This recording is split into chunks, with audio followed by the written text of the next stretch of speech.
Welcome back, everyone. Welcome back to another weekend edition of the OSC King of the Hill weekly number 202. I'm, of course, your VIP with you and joined by these amazing players, by the ByuN chat and by my plushies as well. Welcome one and all to the OSC King of the Hill style format. We have 15 players, and purely best of ones are ahead of us. It's going to be amazing. It's going to be beautiful. And we have our first best of one ready for you. We have a reigning King of the Hill, and we have our challenger. Spawning in the bottom right hand corner of our main side, we have our German Protoss player, the green Protoss representing Streamer Zone. It is Jumy, our new challenger. And spawning in the top left hand corner, we have his opponent. We have the Polish Terran player, the red Terran. It is Spirit, the reigning King of the Hill. Let's go. And if you're in the chat, you know what time it is. It is Gamba time. Predictions are open. Place your bets on who you think will claim the series. Best of luck in the chat as we get this underway. And we open up with a 2x Reaper. Okay, you have my attention. Spirit opening up with a more aggressive start. Jumy opening up standard back at home. And welcome one and all to Romanticide. Romanticide, of course, is one of the larger maps in a previous map pool. It is great to be back here once again. The memories. The dark, horrible memories. No. Romanticide. Romanticide was back in the map pool back in like 2021-ish era of StarCraft, 2021 coming into 2022. It's been a very, very long time since we've had Romanticide featured on the stream, but of course for OSC events we have an exception. Here in OSC tournaments we have an extended map pool. Players did vote on which maps to reintroduce, and Romanticide is one of said voted on maps. Here we go. We jump in. So far, standard economic opener here by Jumy, going gate cyber into his own expansion. Meanwhile, Spirit is going to be opening up. Oh, I assume, sorry, my mistake. I assumed it was going to be 2x Reaper. Are we getting to 2-on-1 or 3 racks? What? Huh? Huh? Okay. My apologies. I'm piecing it together in my mind as well here. So it's going to be a 2x Marine opener here into Factory. Now this can lead a couple of different ways. Clearly we're not too prioritized with rushing into like early stim or anything like that. Spirit looks like he will be expanding. He is going to be getting his natural up and running. But we will have an abundance of Marines early on, which means we can go for an early push. Speaking of, yep, early push. Now this is going to be an early stim-less Marine timing. These are going to be vanilla Marines, and the goal here is to catch Jumy with his pants down. Right now, what do we have to defend? We have a Sentry, we have one Adept. We're going to have 2 units here. Force Field is going to have to be very crucial. Likewise, if Jumy moves out with the Adept, if he zooms across the map, then at home, he's going to be vulnerable to this aggression. And ideally, this can pick up some workers. This can get into a mineral line, get some economic damage done. Here we go, 5 Marines that do move out. Oh, we got... I was gonna say SEAL Team 6, but there's only 5. the Furious 5? I don't know. Anyway, they're gonna be making their way in. Shield Battery is done just in time, and Jumy, he's fine. He's ready for this. Yeah, just like that. Shield Battery will completely knock this down. And with that, Jumy holds. So far, a better start for Jumy, but what I will say is that this overall build, as we do turn on, we do fight out of range of the Shield Battery that is going to go down. A nice pick up here by Spirit, trading Marines for an Adept, not bad. Trading Minerals for gas. Back at home, this can turn into a 2-on-1. I'm referring to a stim timing. Yep, there we go. Tech Lab is on the way. Hallucination does confirm the 2-on-1, so there should be a stim timing with medevacs, but this is done in a really awkward way is what I will say. Usually, again, the add-ons and the upgrades are going to be prioritized a little bit more, and we'd go for later medevacs just because there's not really much to like load into the medevac early on. Like this is an interesting build. We're going for a mine drop. So 2-on-1 initial opener into a mine drop, followed by the stim timing here. So there's layers to this build. It's an interesting one. There's a lot of hoops that we're jumping through here to make this work, and we'll see if it's worth it in the end. That's at the end of the day, that's what matters here. Is it worth it? Do we catch Jumy off guard? Do we get economic damage? Because if we do not, then this isn't worth it. Then suddenly the Terran player falls behind, and the Protoss gets out of hand and out of control. So back at home, what do we have? 3 gates. We have 3 gates here in the main. Likewise here at the natural Robo, so it's going to be 3-gate blink. Very safe opener out of Jumy. Again, he scouted the 2-on-1. He's aware that there's going to be a more aggression coming his way, specifically that eventual stim timing. Before that does occur, the mine drop is moving out, is going to scout the timing of the 3rd base, and we'll see what we can get done as we make our way into the main. Here we go. So we make our way in. Going for the drop. Alas, the first Widowmine is gonna go up. Oh my god, not bad. 3 workers go down. A little bit of miscontrol there by Jumy. He did react a little bit later, assuming he could snipe that Widowmine. Alas, did not snipe the mine. In the end, damage was done. We have 1 mine left. So far, a decent start with this initial drop. Meanwhile, we can see Jumy. He's had enough. He's moving out. He's moving out. He has blink. He can threaten the bases. Now, this build, something that Jumy is aware when he saw the 2-on-1 is lack of tanks. What do we have? 0 tanks to defend, so this Stalker army can trade quite well here against the Marines. With enough control so far, 2 Marines go down, Stalkers, they survive, 1 almost does fall, so a bit of a later blink there from Jumy, but despite that, it does pick up a couple of key units here, and he can threaten a dive into the bases. He will miss his moment though, as the Widowmine drop comes in. Alas, we do react in time. He's going for the workers though, he's moving, oh! He's moving in. Is moving in, retargeting. Oh my god. As nice retargeting here by Spirit, buying so much time. Finally, shot goes off, Stalker goes down, missed blink there from Jumy, and the Widowmine does escape. A better trade for Spirit, and here it comes that bio push. Here comes that stim timing. Stim is now done. Combat shield's done in a couple of seconds. We have medevacs on the way, and now Spirit can commit. Oh, there's the first stim. Ooh, a bit of a wasted stim here. Does he get the Stalkers? He does get 1. Okay, not bad. Does get 1 Stalker.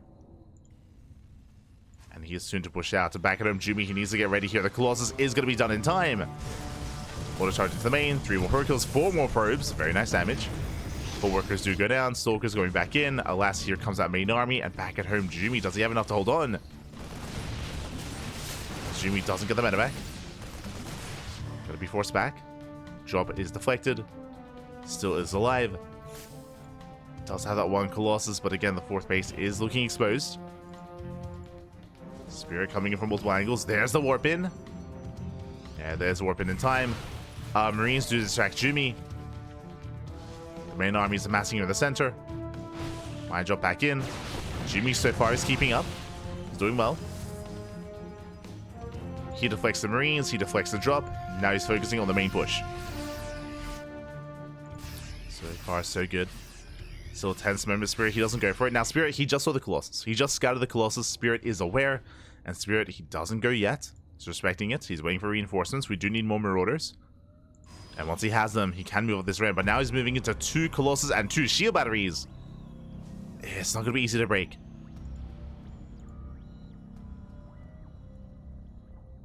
It's not going to be easy.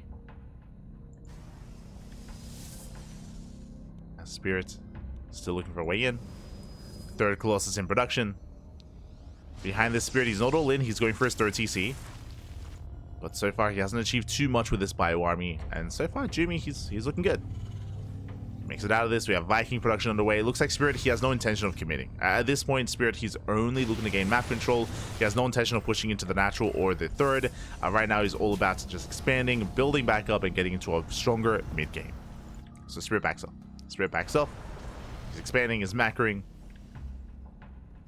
From here, he can get into his armory, into 2-2. Scan does take down the Observer. At least Jumy spots a 3rd base, so he knows that his opponent is expanding. Once he sees the 3rd, bam, 4th. 4th is on the way. So Jumy's keeping up. He's keeping up with the expansions of Spirit, getting his 4th base on time. And we can embrace a longer game. Now, as we're getting to a longer game here, we have a Temple Archive, so working towards Storm as a follow-up. We could go one of 2 ways here. Either we go for a 2nd Robo into Disruptors, or Temple Archives into Storm. There's a place of both of them. Storm can be ideal against both anti-ground and anti-air damage, against both, but is vulnerable to EMPs. Well, mine's just about to go up. They get dragged into the main army. Vikings going ham. Nice control so far to Jumy. But the Prism is going to go down, and he's overextended. Yeah, he's going to lose everything here. Jumy, he should not have pushed out like this. He's going to lose 1, 2, or 3 Colossus. And that's going to be game. That's going to be game then and there again. He should not have moved out there. He did not have to, did not need to. And he lost everything. He lost everything here. 0 Colossus, a handful of gateway units, a handful of Stalkers. 1 misstep is sometimes all it takes to have his Zealot run by across the map. It gets dealt with.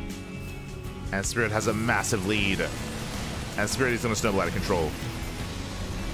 Takes down the 4th. We have a couple of Archons morphing in to help support. But there's just not enough. There's just not enough here. We have Disruptor now coming in as well. We have that 1 Nova. And even though Jumy, he's holding on here and now, he lost so much in the process here. He lost the Prism, 3 Colossus, 10 Stalkers. Ay, ay, ay. Again, just an ill-timed attack there from Jumy. And with that Spirit, he overwhelms. Does overwhelm. Takes down the Disruptor. Nova does not go up. And there's nothing left. GG gets called Spirits. He will take the first game. GG. Whew. GG, well played, Spirit. He will eliminate Jumy from the tournament. Spirit, he is the reigning King of the Hill for a reason. And Spirit, he will maintain that crown. GG. GG, well played. Spirit does claim it. My condolences to Jumy. It was honestly, he was holding his own for a very long time there. He was keeping up. He was expanding. He was taking his 4th base. Everything was looking fine. Remember, we even had Jumy taking up into the Temple Archives, but Jumy did decide to push. He did decide to move out. He wasn't expecting Spirit to be waiting for him in the center of the map, and Jumy took just a really rough fight. Really rough fight there. Then and there, did fall, did crumble, and with that, Spirit claims the first win. GG, well played. And the question becomes, who's up next? The question becomes, who is up next here? Where does this take us? And who's going to be our next challenger? As a reminder, these are purely best of ones.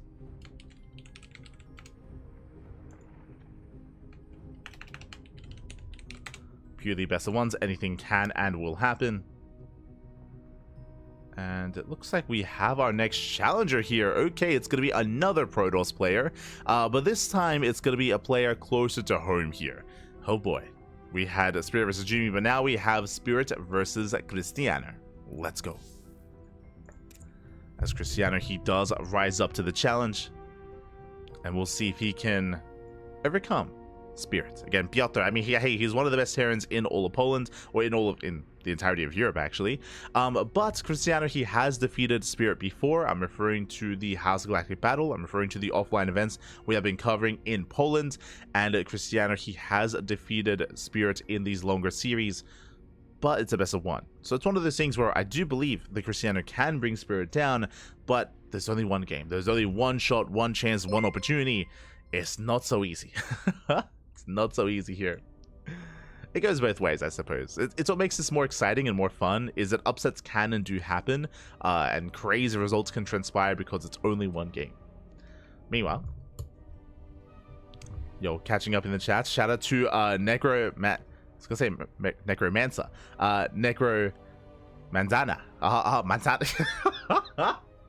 Necromanzana, Apple. Is that you? Okay, sure. I dig it. Thank you so much. Thank you so much for the Twitch Prime. Thank you so much for the support. I hope you enjoy the content. Hope you enjoy the casting.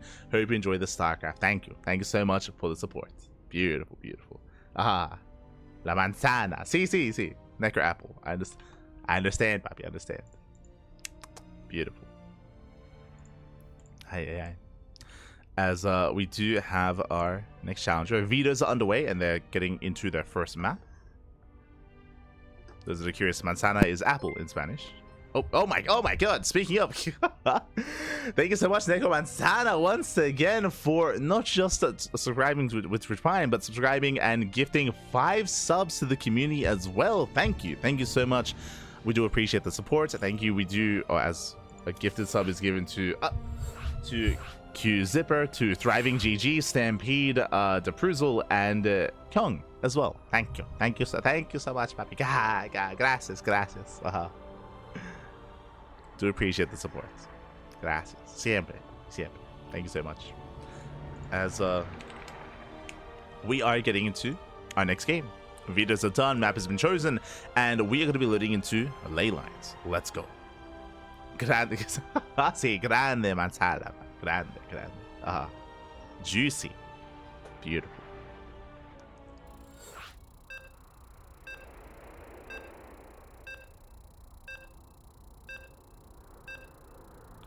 It's always over so quickly. I mean, as we mentioned, right, that fight in the center of the map was game-ending. It was a game-ending fight there.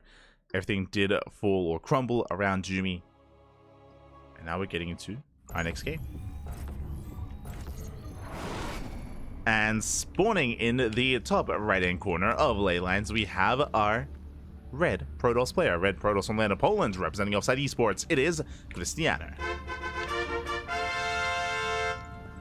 And spawning in the bottom left-hand corner, we have the current reigning king of the hill.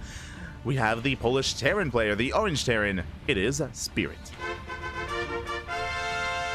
And if you're in the chat, you know what time it is. It is Gamba time. Predictions are open. Place your bets on who you think will claim this best of one. Will it go the way of Spirit? Will it go the way of Krystianer? Best of luck in the chat. As Spirit, he's moving out. This time, not with 2 racks is back at home, but with what looks to be a more committed proxy. 2 SCVs. 2 SCVs get sent out. We have 1 proxying here on the right-hand side. The other moving in for what looks to be a standard scout, but we know it is anything but. So cheeky start here from Spirit. Back at home taking his gas. Spirit setting up for an eBay block. Okay, there are layers here. eBay block alongside the proxy. And with this, the natural base is going to be delayed. Boys are forced off the mineral line. And we do force a cancel. Yo, coming in for the second block. Let's go. Does dip in. Does pull away. Expansion is going to be taken. Meanwhile, the Rax is about to finish. And we're going Proxy Marauder. That's what I was curious by. Only 1 gas back at home, not 2 gases. So it's going to be Proxy Marauder here by Spirit. And Krystianer, he is none the wiser. Now, what's important is that because of what happened, the probe scout is going to be delayed for Krystianer. He's now chasing that SCV. A bunker is now coming in. And we're investing into Concussive Shell. Let's go. Proxy Marauder is upon us. Krystianer, he dips in, confirms no CC, doesn't get into the main. If he did, he would see that there's a missing Rax. He doesn't check. Krystianer, he does not check. Spirit, he's getting spicy, Pappy. Oh my god. I mean, even in the first game, true. We had a crazy 2x mass marine opener over the bunker is spotted. Okay, the bunker is scouted, bunker is denied, Marauder just reveal itself, and now the SV can go back to building and finish up that bunker. Bunker is going to be completed. Shield batteries on the way. Stalker's halfway done. And boys are being pulled. Boys are being pulled. Another shield battery gets thrown down as well. And so far, this is getting damage done. Two probes so far. Stalker moves in. Has to be so careful here with that shield battery. That Stalker's going to be vulnerable. Getting 4 workers. And the Stalker's being zoned away. Yeah, it's being zoned away. The shield battery. Okay, boys are being pulled. Second Stalker has arrived. And the shield batteries, they do come into play here. Marauders, they dive into the bunker. Yo, the shuffling of Marauders. They do shuffle over. Krystianer trying to catch reinforcements. And the base is under fire. Oh, bit of a supply block. That is a rough supply block here for Spirit, as the depot is still on the way. Getting a little bit too frisky. Oh my god, as the bunker is eventually going to be going down. SCV is 1 shot away from falling. Despite that, still able to repair. And this should be dealt with without too much more issues here. There we go. It does take down one of the Marauders. There's 2 Marauders left. And we'll clean this up. We'll clean this up. Getting another 4 probes. Ay. Does deny that salvage. And in the end, it was 9 probe kills. 9 probes for 3 Marauders. Brutal damage. With that, Spirit does take an economic lead. Back at home, his natural base is done. He's getting to his tank production, and the Rax is floating back home. Now, was that enough damage? Well, to begin with, Spirit is in a better economic position. That is true. He will soon land that expansion, and ideally, this tank wants to be ready in time to deflect against a counterattack. Stalkers are pushing. Twilight Council's on the way. There is no blink to worry about. And Spirit should be okay. Should have the tank on the high ground, but it's going to be on Krystianer to delay the expansion for as long as possible. Let's go. Does maintain high ground vision. Oh my god. Up. Oh yeah, god, as the tank volleys are brutal. Depot is going to be denied. Does deny Depot at least.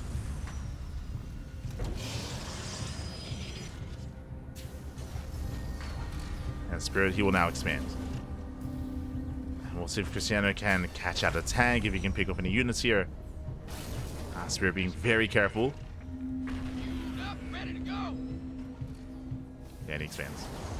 And Krystianer, he has to back off. We do see Spirit now maintaining his 2 bases. Tanks are now in position. Bunkers on the way. And we're following this up, not with a medevac, with Banshee. We have Banshee production here from Spirit. Now, there is no cloak. There's no cloak being resourced, so there's not too much of a commitment or investment into these Banshees. But regardless, they can still wreak havoc. They can still get damage done. Spirit does move out. Meanwhile, back at home, Krystianer working towards Blink. Getting extra gateways. Oh, no. As we get into this, a big shout out to Chileno Singaporean Este Chileno, papi. Thank you so much for the 500 bits. Thank you. Thank you so much for the bits. Thank you so much for the support. As always, Chileno has been supporting us for a very long time, for 45 months. Thank you, thank you. And also for Aistan as well. Thank you, Aistan. Thank you for the 100 bits. Gracias, gracias. Do appreciate it.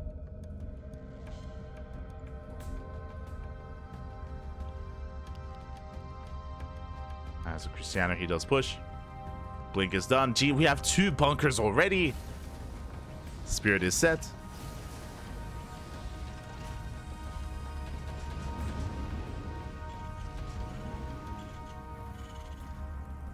Krystianer looking for a way in. The main base is somewhat exposed as 1 tank in the main. Oh, he's going for the natural. Voids are being pulled. Oh my good god. He can't push into it. It's not going to happen. There's 2 tanks and 2 bunkers, mate. You're crazy. Calm down. Meanwhile, Banshee does get across the map. Ooh, even forces a recall on the Observer. Overreaction. Remember, there is no cloak. But alas, Krystianer doesn't know that. He doesn't know there is no cloak. Some nice mind games there from Spirit. Meanwhile, drop into the main. Oh. Going for the tank. Tank does survive, and Spirit, he's holding. He's holding very nicely here on 2 bases. It's going to be on Krystianer to expand, to transition out of this. He's working towards not charge, he's working towards Colossus. Bold move. As you know, I'm sure, when it comes to PvTs here in the current meta of StarCraft, it is very common to go Blink into charge. The reasoning for that is it does keep you safe against these early tank pushes, as charge is a bit of a faster thing to really get online, to warp in, to amass, and to engage in the center of the map. Here, Krystianer, he delays charge in favor of Colossus. And we'll see if he can get away with it. See if he can get away with it. Oh no! Prism getting caught out. Brutal pickup. Krystianer forced back. Spirit coming in for the surround.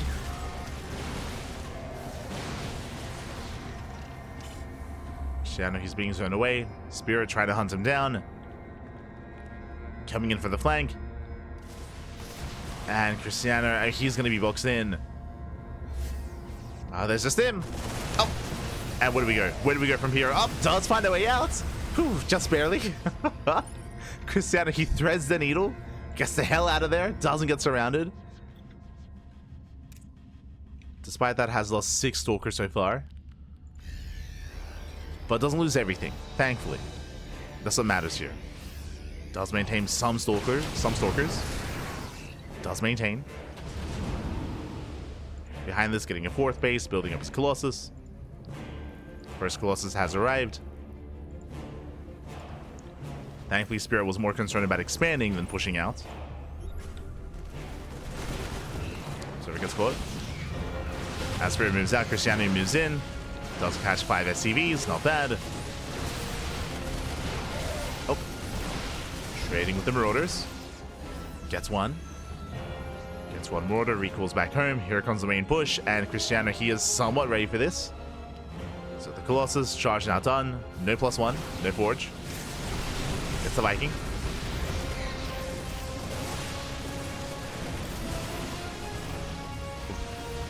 There's no saving this though. The base is going to fall. Massive pickup. And we see Spirit just pulling Krystianer apart. Krystianer is falling behind economically. He's stuck on 3 bases. Less workers, even base count. Worst position for the Protoss. He desperately needs a 4th. He's double expanding. Yeah, this one he has to. Trying to double expand. Spirit sims in. Tank flow is going to be brutal. He does go for the Colossus. Yeah, the Colossus does fall instantly. Yeah, without it, these Stalkers, they cannot hold their own. The tanks, they survive. One of them at least. Spirit pushing through at the same time. Does deny bottom right. He denies top left. Denies the expansions. And Spirit, he has too much. GG gets caught. He overwhelms. And Spirit, he will take game number 1. He will take down another challenger. GG.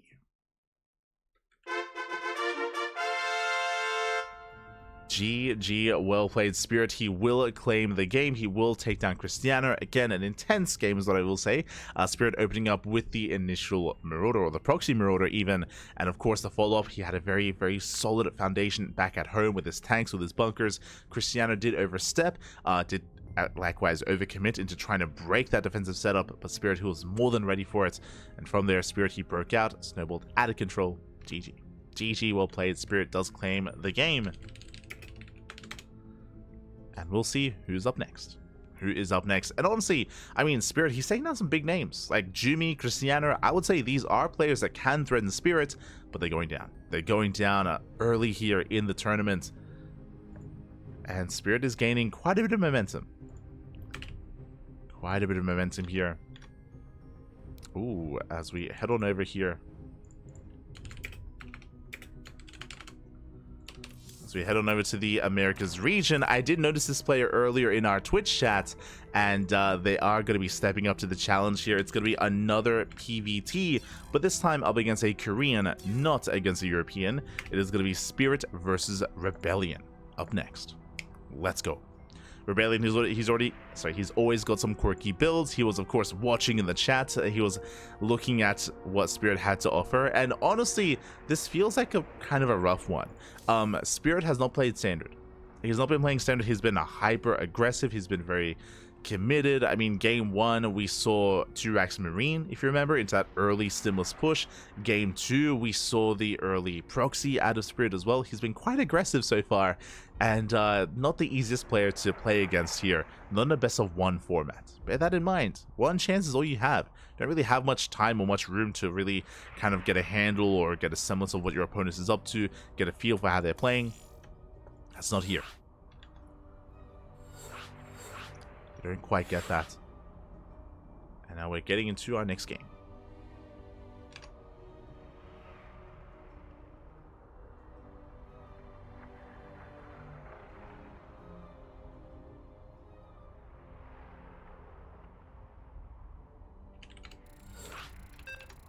There we go.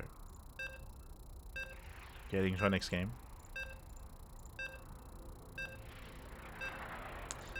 If it is done, game 1 is going to be on, or our next game is going to be on Ley Lines once again.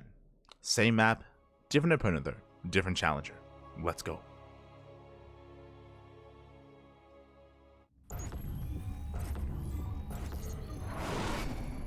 And spawning in the bottom left-hand corner of Ley Lines, we have the current King of the Hill with 2 wins under his belt.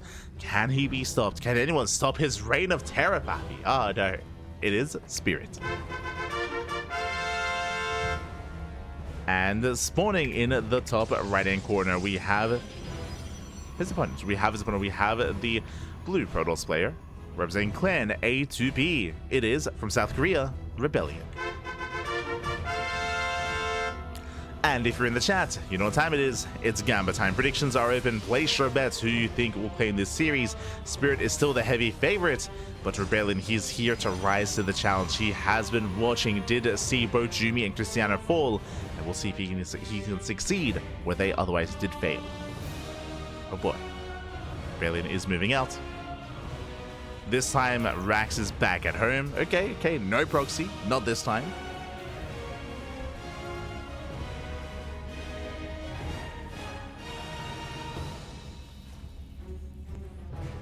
Is back at home. Double gas opener out of Spirit, so double gas is going to lead into a faster factory, into a delayed CC. Spirit, he can still be aggressive, but this time, no cheese. Going to be a later form of aggression instead.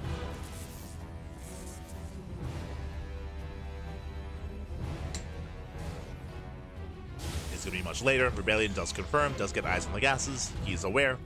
He will get the hell out of here. We'll pull away.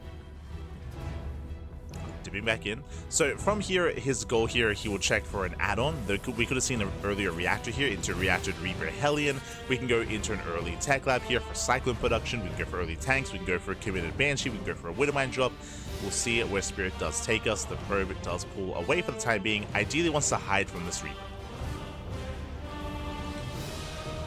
So Reaper is on the hunt. Back at home, standard opener. We'll be settling in, gate into Cybercore into expansion. And Rebellion is going to be opening up a depth first.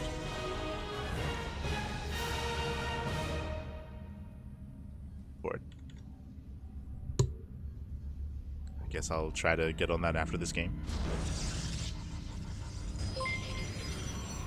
Yo, meanwhile, big shout to Luis, papi. Oh my god. ¿Qué tal? ¿Cómo estás? Gracias, papi. Gracias. Thank you so much for the raid. Early raid, I will say. Live very early on. Welcome, welcome. Bienvenidos. Bienvenidos, papi. Thank you so much for the raid. Hope you guys had a great stream. Hope you had a great ladder session.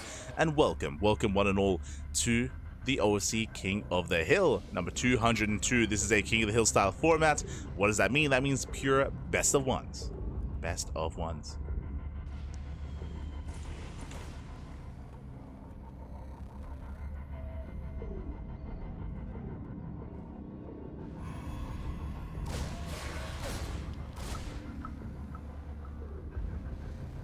Spirit does poke in. Likewise, we do have our follow-up Cyclone production here from Spirit. Ooh, Cyclone into medevac into early push. This can lead into an early tank as well. So Cyclone into tank, into a tank drop across the map, into not necessarily an all-in, but just hyper-aggression here out of Spirit.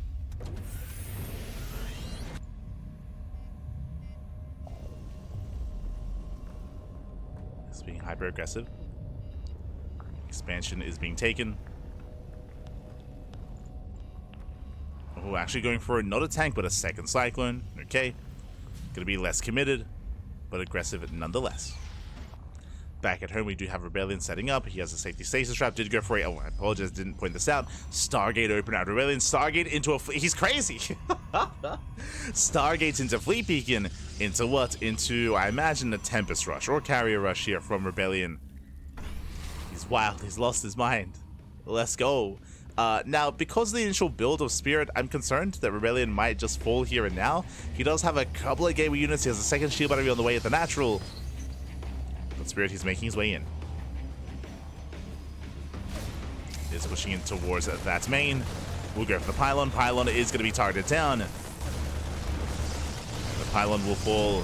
Depowers everything in the main. Scouts the Stargate. Mind Shot going off, takes down a Stalker. And these Cyclones, they will punish the Gateway Army. The stasis, up, he doesn't notice. Massive connection.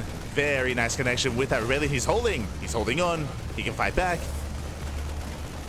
Shield batters, they come into play. There's only 3 Marines. Rebellion, he is holding on. You know what, dropping into the main. Trying to pull Rebellion apart. At the same time, Oracle gets across the map. Oracle gets 2 SCVs. Only 2. Oracle goes down. And last, the stasis does run out. And the Cyclones, they overpower the shield battery. Oh my god. So much damage. Alas, enough time has passed. We have enough warp ins here, and Rebellion should be okay. And what's important is that Spirit didn't scout. He did not get behind the base. He did not see the Fleet Beacon. Did not see even the scan. Barely does miss it. And this is not to rush into Tempest or Carrier. This is to rush into a Mothership, which is more difficult to scout. Again, despite the scan, nothing's being built here from the Stargates. It's being built from the Nexus instead.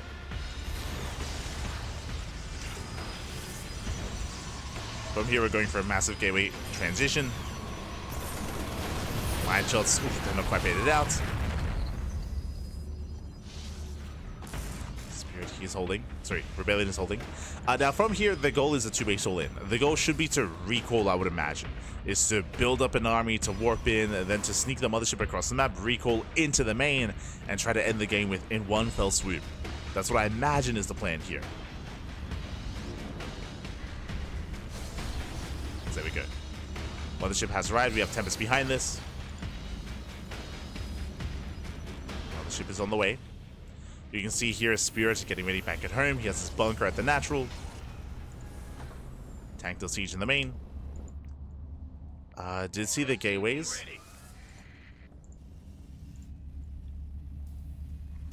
Yeah, he's getting the turrets. Getting the turrets here. Is aware. As was mentioned before.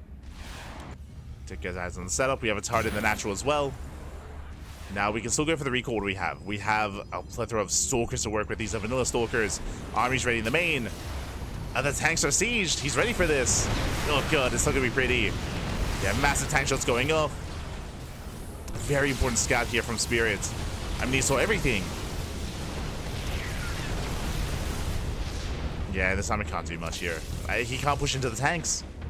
Spirit, he's too well set up. We do have Stalkers pushing in towards the natural, but last Spirit, he will hold. Will hold on.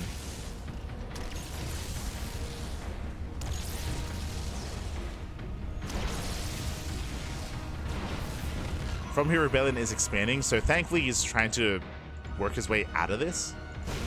Is trying to. Spirit is supply blocked. There's that at least. There's always a recall back home. Decent force fields. But the army's still within range. And the Tempest is going to go down. There's that recall back home. Saves whatever he can.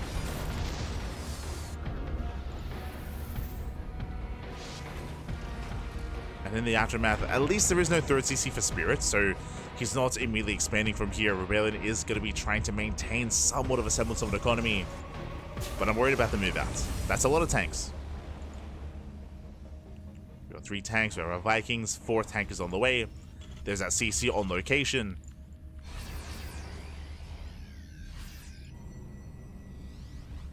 Still making Tempest, let's go. Let's go. Tempest on the way, and Spirit is not pushing. Okay, he's moving out with the drop. Oh. He's moving out with that drop. Main army staying at home. We can make a game out of this. So Rebellion's working towards Storm. It's a really unique composition, is what I will say, as we're getting to like Tempest, Gateway Army, Storm, but no Blink. Charge on the way instead. Spirit, he does move up with his main force as well, going for a split push. Thankfully, pylons do spot this.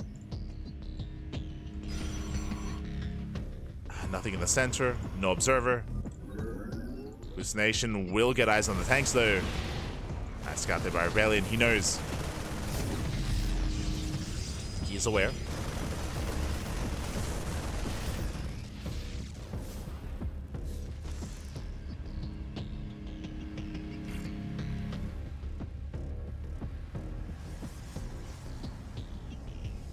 He's aware of what's going on.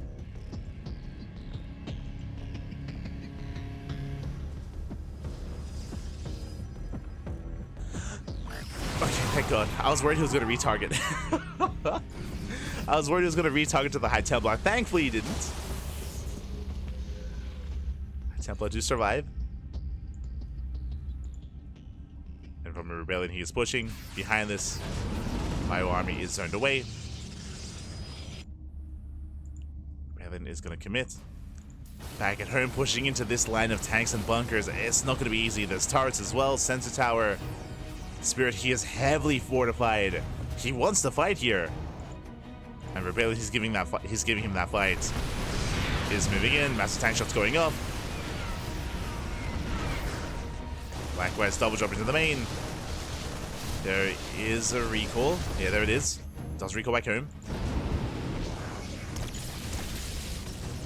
With that, Spirit does hold. Does hold, getting a 4th CC. Rebellion getting his own 4th as well. I will say that the 4th base for Rebellion is late. It's a late 4th base, so Spirit has a better economy. That's being translated here into a larger army. Now with more ghosts. Does he want them? He does. No! He wants High Templar! Stims in! He's gonna get both as well. Massive pickup. There's storms. Rebellion otherwise distracted.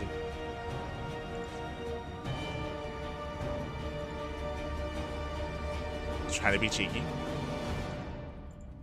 Can he make up for it? Up! Good storm, actually. Okay. Does land a decent storm. Is that worth a High Templar, though? Did lose it. Drop goes down. Mothership into the natural. Does go for the mass recall. Let's go! Does it again. This time more successfully. This time does break into the natural. Can bring down the CC. Zoning storm.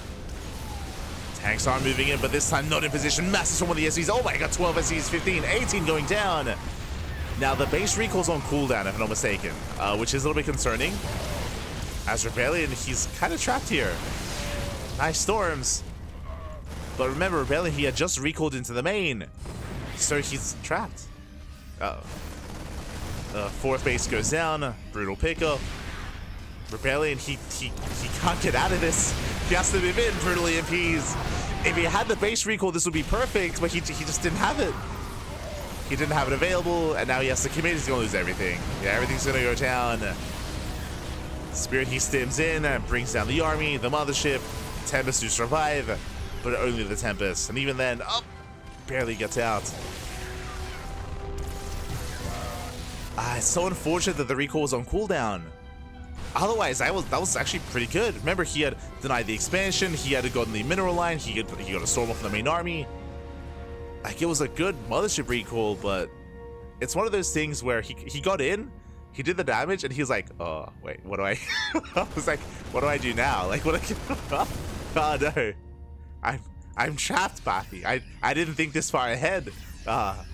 And that leads into this kind of game state, where Spirit now has a massive supply lead. He's pushing out across the map. There's nothing to defend. There's nothing here. There's a couple of Zealots, a couple of Stalkers, a couple of High Templar with maybe 1 or 2 Storms.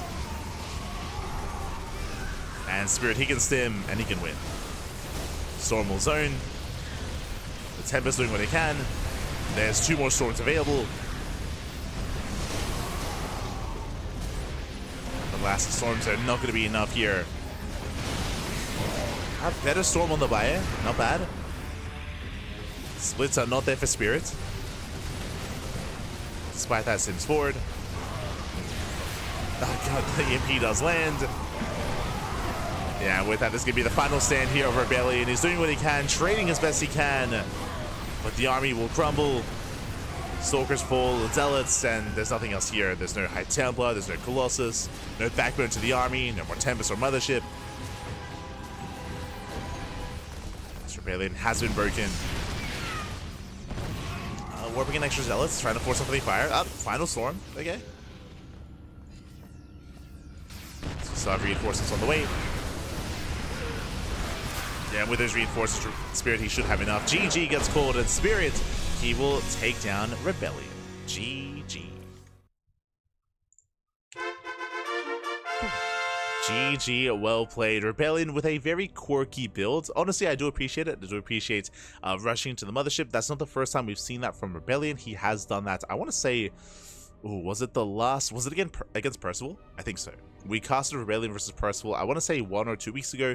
Did go for the same build, does it here against Spirit, and the initial mothership recall wasn't too successful. The second one was. The second one honestly did a lot of damage, but as we mentioned, it was unfortunate that he had already spent his base recall earlier, and it was on cooldown, so he couldn't recall out. He recalled in, got damage, then he was stuck. Then he was just trapped in the natural and just could not really make his way out from there, and GG. GG, well played. He lost his army. With that, Spirit does claim the win, and now we are getting ready for our next match. Let's go.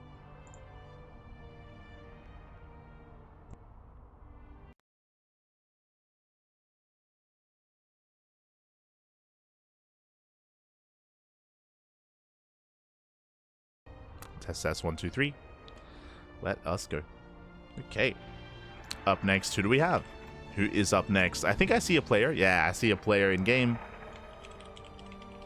We know who it is. We know, Pappy. We know.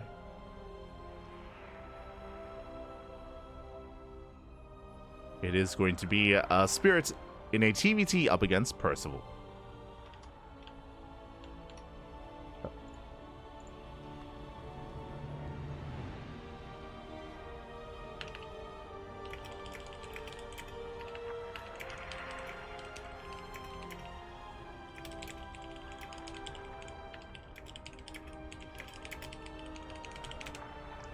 Okay, we have our setup, we have our players,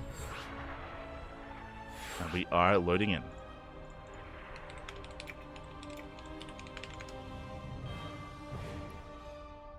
Ley lines once again.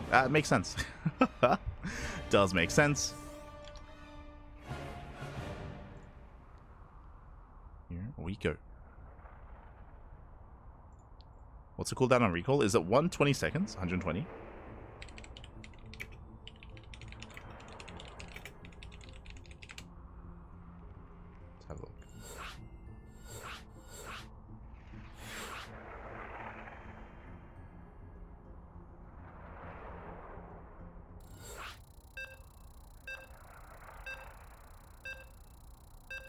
about 130. There you go. 130 seconds. Just over 2 minutes. Just over 2 minutes. And here we go. We're getting into our next game.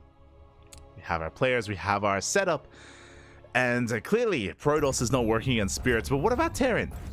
What about Terran? Here we go.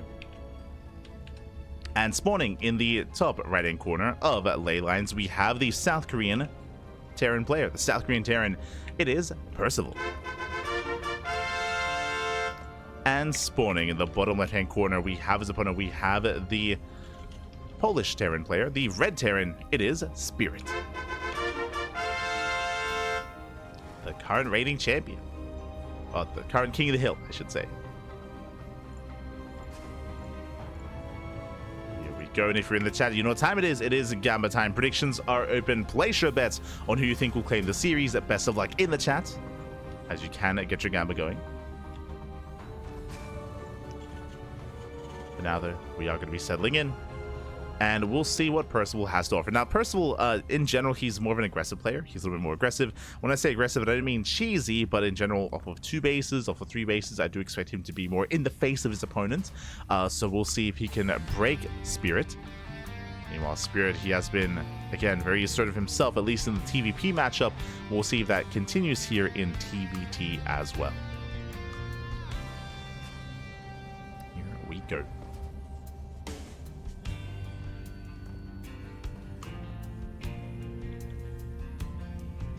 So now we're going to be opening up. We have single gas openers. What does this mean? This means a more economic start. It means a CC here from both Percival and from Spirit. Command centers are on the way. So we're slowing things down here at the beginning of game over game. Both players expanding. Getting in towards that mid game from here. I mean, we have seen Spirit play mech before, but in general is more of a bio-tank player. Likewise, so is Percival. We'll see if either player deviates. There are more aggressive builds you can go for. You can go for early starport into an early tank drop across the map. You can go for a 2-base, 2-port all-in with 2 starports with Massive Viking. There are certain aggressive builds you can embrace. Even a 2-1-1. Speaking of a 2-1-1, hello there. that is a second Rax. And we expect to see a factory thereafter. We expect an earlier tech lab. We'll see how we get into this. My eyes are on Spirit as he's actually continuing Reaper production. Getting a second Reaper. Into add-on? Yeah, okay. Into add-on. So into reactor, into tech lab, into an earlier stim timing. Now, this is a rare build for this matchup. Not unseen. We do see ByuN and Maru especially mix this in every now and then into their TVTs. Ryung and Jumy are a little bit less so. But basically, this is a stim timing. There's going to be a stim timing here. 2 Raxes into a factory, into a starport, into reactor, into add-on swap.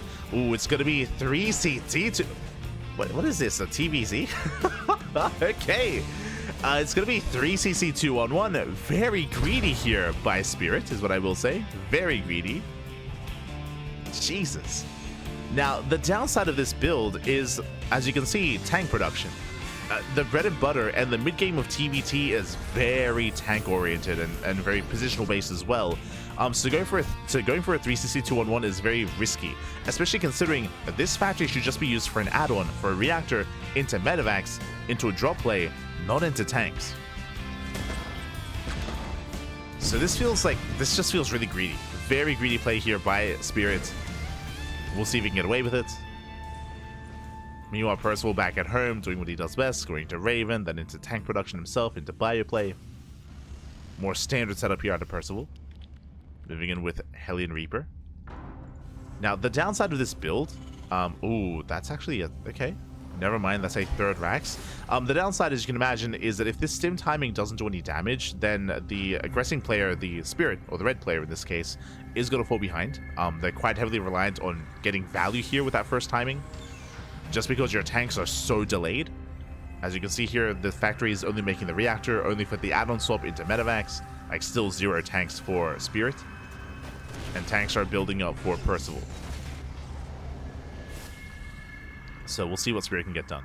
And because of this, this is why we don't see this too regularly, because it is really risky. It puts a lot of pressure on Spirit to get damage done, to stim in, to get on top of the first tank, and to deal economic damage, and to make this worth it.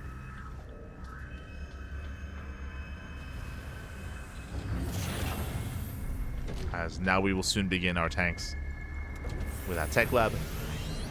Medevac's going to be on the way. Once the Medevacs arrive, then Spirit can start pushing.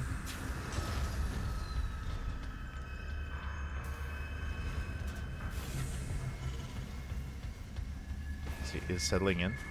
Meanwhile, speaking of 2 base all-ins, while Spirit's going for a greedy build, 3cc 2-on-1, and getting to his own Medevacs, we see Percival doing what? We mentioned this at the start of the game as well.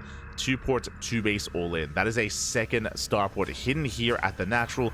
The goal is to move out with an abundance of Vikings, and the Vikings, they will gain air control. The Vikings, they shut OSV do scan. He does see the setup. He does see the mass bio. He's already pushing.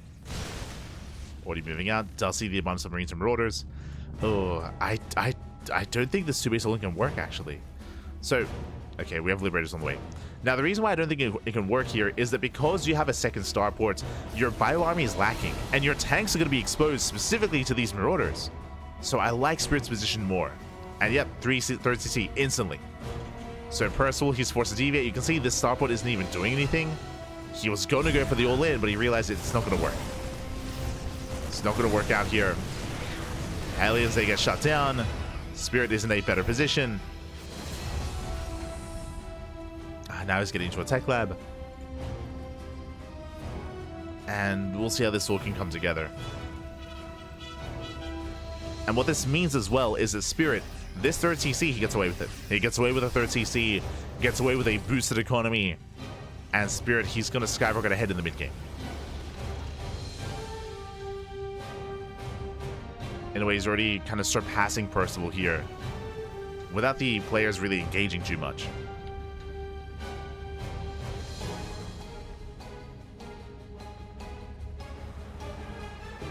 Spirit is going to be moving out. Percival is stuck at home. And, I mean, that supply lead that Spirit has, it's only going to get bigger, to be honest. It's only going to get larger. Liberators that have arrived. Live in the main, live at the natural. Nice damage so far. Getting 5 SCVs.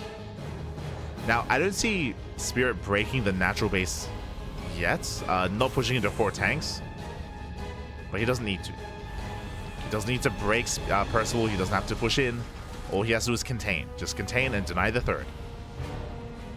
While he gets his own 4th.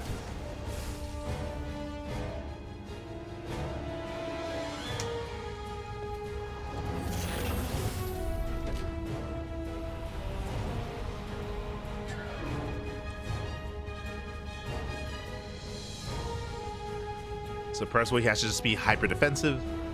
Slowly getting his expansion, slowly setting up. Does spot the main army. Oh, he stems in. First tank is going to go down. Nice missile goes up. And with all these auto turrets, can we hold on? It looks like he wants that second tank. He's going to get it. Guess who? He's going to get all 3. Yeah, he's breaking through. He's going to get all 3 tanks. Can he get the final tank as well? If he can just break the 3rd base and just end the game. And he will. And you can see just how little there was to protect those tanks. Again, that's because of the delayed bio production, because of the double starport initial build, and with that, Spirit, he's done it. He breaks the 3rd base, he kills the 3rd, he's getting a 4th behind this, he's up double the base count, and soon to be double the supply.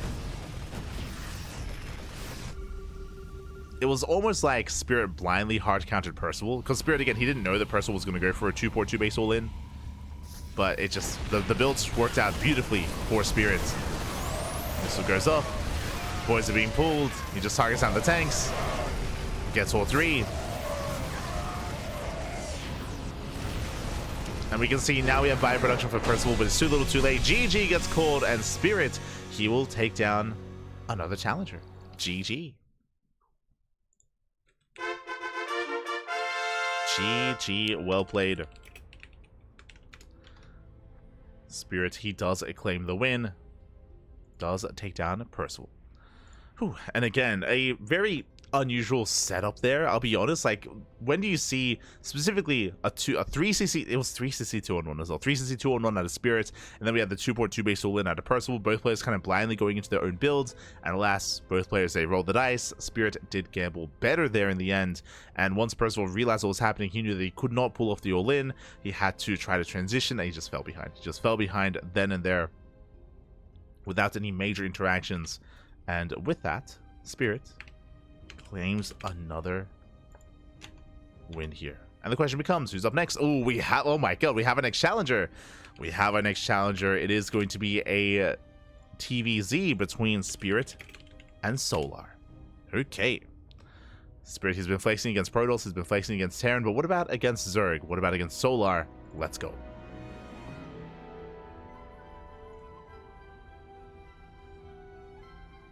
We go.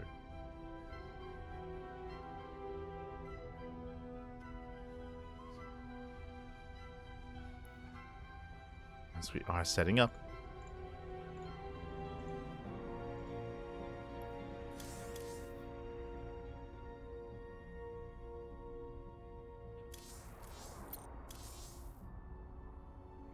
And we are settling it. Okay.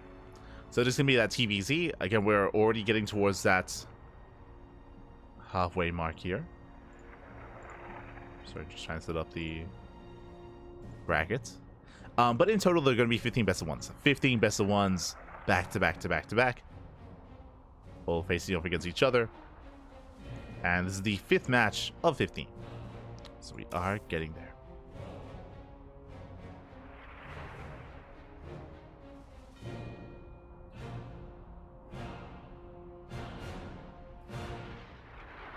Getting there. We might be going on a short break though. Looks like we need some time to set up our players to get things going. So yeah, take this time, get some snacks, get some food, get some water, get ready here for a night of StarCraft. Again, we still have plenty more players, 10 more players ahead of us to face off against Spirit. And it's been a rare sight to see a player go for, you know, a massive win streak and win every single game. It's not impossible. It's happened before, but it's very rare sight nonetheless. A very rare sight.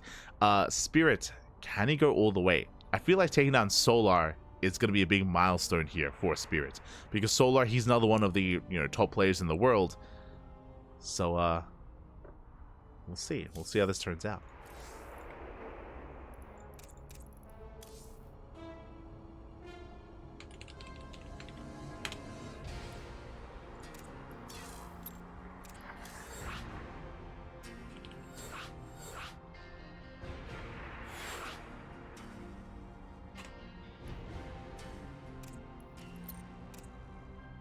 Okay, beautiful.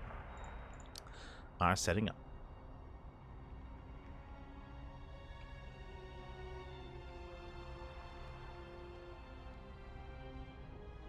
As I was going to go on a break, but looks like our players are ready. We're good to go. Jumping in our next game.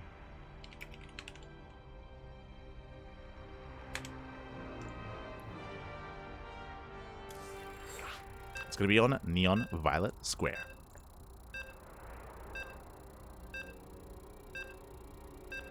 One of the more vetoed maps of the map pool, but remember, no vetoes, or I should say, there's only one veto. The way this format works is that the current King of the Hill, so Spirit as the King of the Hill, he gets one veto. He vetoed King's Cove, which makes sense in my mind. So hey, you get rid of one large map, there's plenty more to pick from, and we have our map chosen. Spawning in the bottom right hand corner, we have our new challenger. We have our would-be usurper himself. Representing Team Falcons, it is Solar. And spawning in the top left-hand corner, we have his opponents. We have the Polish Terran player. We have the Polish Terran player himself, the current King of the Hill with 5 wins under his belt. It is Spirit. And if you're in the chat, you know what time it is. It is Gamba time. Predictions are now open. Place your bets on who you think will claim the series. Best of luck in the chat as we're opening up with a proxy 2-racks. Let's go. Now, coming into this, for those that are curious, we rarely get to cast on Neon Violet Square. The reasoning for this is that this is the most vetoed map in the map pool. Straight up, the most vetoed map. We see this maybe like once a week, and we cast multiple times a day, every single day. So that says something when it comes to this, the amount of times we see this map. Vetoes are limited though. Vetoes are limited here in a best of 1 format. Only 1 veto. So clearly Spirit doesn't want a longer game. Now, the reason why this is vetoed so much, it's a very large map, long rush distance by ground.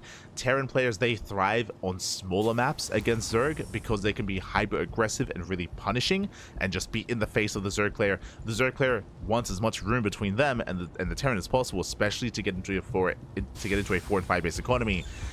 So Spirit, he's like, you know what? Let's just cheese. Let's just proxy. Let's just end the game early here. I'm not going to play out your macro game. No, it's not going to happen. Bunkers on the way. Marines are amassing. Now, this is only 2-racks Marine. This is only proxy 2-racks. What does that mean? That means that, one, yes, it is a bunker rush, but this isn't too committed. You can transition out of this. You still need to get value, though. You still need to trade well. Bunker is spotted. Boys are being pulled. Ooh, the area is walled off. With that depot? Okay. Depot is cancelled. And Spirit is moving in. He's slowly pushing forward here with extra bunkers. You see Solar does evacuate. Queen is halfway done. Lings, they do slip by. Yeah, they slip by the they slip by the proxy. They're headed across the map. There's a full wall back at home. That is going to be a good start here for Solar, getting across the map. This expansion at this point might just be forfeit. There are more Lings amassing. Yeah, he's going for a 1-base all-in. 1-base all-in by Solar. He's rushing into roaches. One way or another, this is going to be a shorter game. Where are the predictions? Oh, did they not open? Oh, my apologies.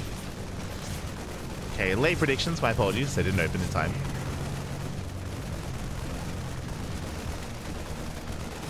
We were already 3 minutes in.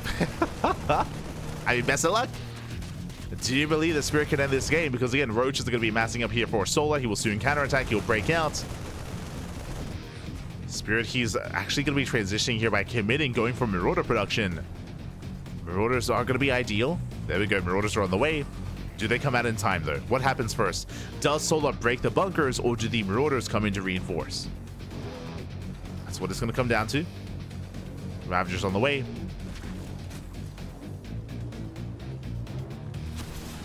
Only 1 Ravager, though. It's going to take longer here to break out. Factory back at home. And the first Marauder has arrived. So a big moment here for Spirit. He's got that first Marauder. Does move in. Takes down the tumor. Third Ravager has arrived. And again, eventually Solar, he will break this, but the question becomes, what kind of army is he going to be facing off against?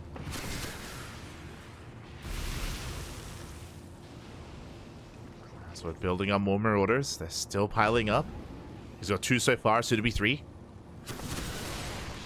More importantly, he has Concussive Shell, free damage. A very nice hit there on the Ravager. Enemy sword. Does attempt to move in. And this is just buying time for the salvage. Does buy time for the salvage. Takes down the first Ravager to get the second. Massive pickup.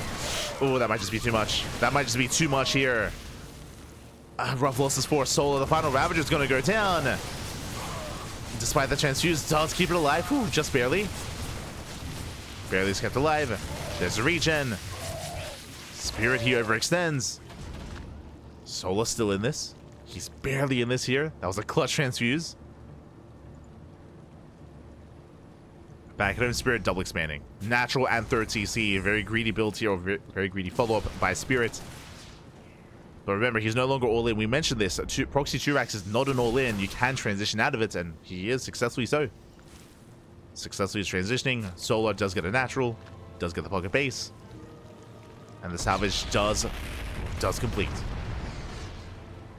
Does salvage. Solar is going for his own counterattack. Spirit, he's racing back home. Back home, what do we have to defend? Uh-oh. We don't really have much of anything here. No Hellions. Tank into Banshee. Very greedy here. No Hellions, no Cyclones, no nothing. Just SCVs. Oh, does catch out the Marauders, though.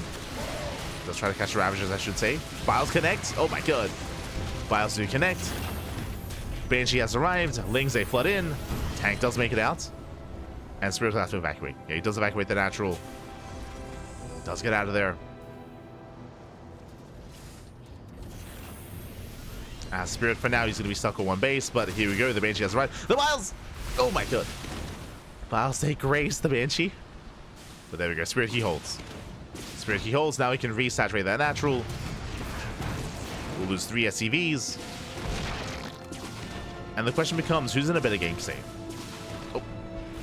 As Solo will lose all of his Ravagers. We have Lings going for a counterattack. This time there should be a semblance of an army back at home. Tank is in the main. Tank is in the main base. But there we go. Does reposition. Banshee arrives. And as we settle into this, Solar, he's on a 1.5 base economy. He's long distance mining, just now getting his natural.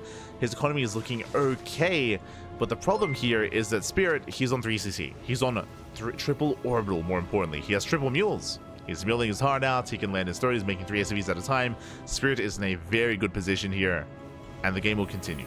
Despite the aggressive start, the game will progress.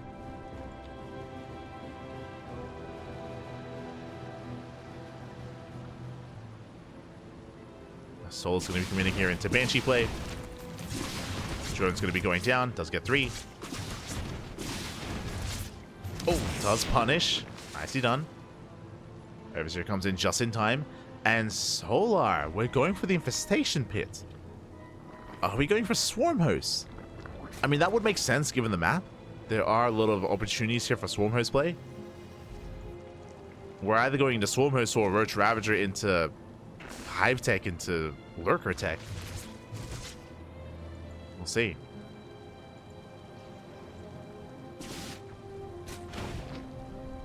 Expansion gets spotted.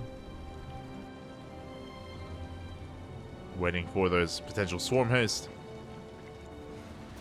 Double jump across the map. Spirit breaks out. Being active, his goal here is to try to force a cancel. Going for the Hive. Okay, no Swarm Hosts. Rushing into the Hive. And, yeah, the other option, Lurker Tech. So it's going to be Roach Ravager into Lurker from the side of Solar. Not a very mobile army, not initially. So Spirit trying to take advantage of that. He should, get the expansion. That's going to be a cancel. Very nicely done. Does deny the 4th. Solar, he's going to be falling behind economically here. Spirit's on 3 bases, so is Solar. I should say, Spirit is on a full 3-base economy, Solar on 2.5. So Solar is behind. But what I will say, despite that, is that here on Neo Violet Square, you're pretty well secure on 5 bases. Like, it's going to be difficult to kill Solar. So he can stabilize. He should be able to stabilize from here. And build up and end up in a longer game state. Meanwhile, Spirit has full map control, going for the gold. No reason not to, just getting further ahead. Oh, the Vials! Don't quite connect. Spirit checking for the gold. Making sure that Solar is contained. And Spirit should be the first to max. I say that Solar, sure he has inflated supply with Roach Ravager, he could continue with that. But is switching up into Hydras, Lurkers, into Vipers as well. As we get into this, a big shout to Fizz Servant in the chat. Thank you so much. Thank you so much for subscribing with Twitch Prime. Thank you so much for 8 months in a row. Thank you, thank you. Big shout to Fizz Serpent, a long time competitor in our amateur events and also supporter of the channel. Thank you, thank you. Do appreciate it, always. I look forward to seeing you in SDO. SDO is this weekend. Just as a heads up, see Duckling Open is going to be there.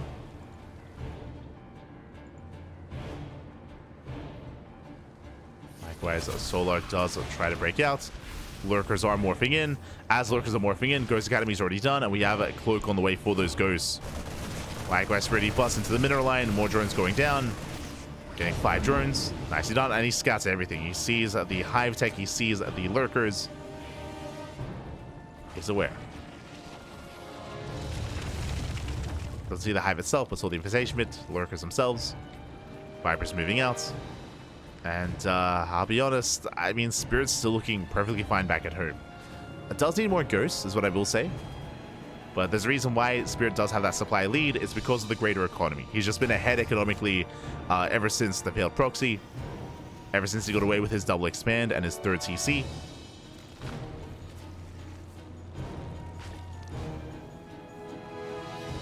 And just Spirit, he just doesn't stop expanding. So the goal base, of course, getting his fourth. Solar, he has some recovering to do.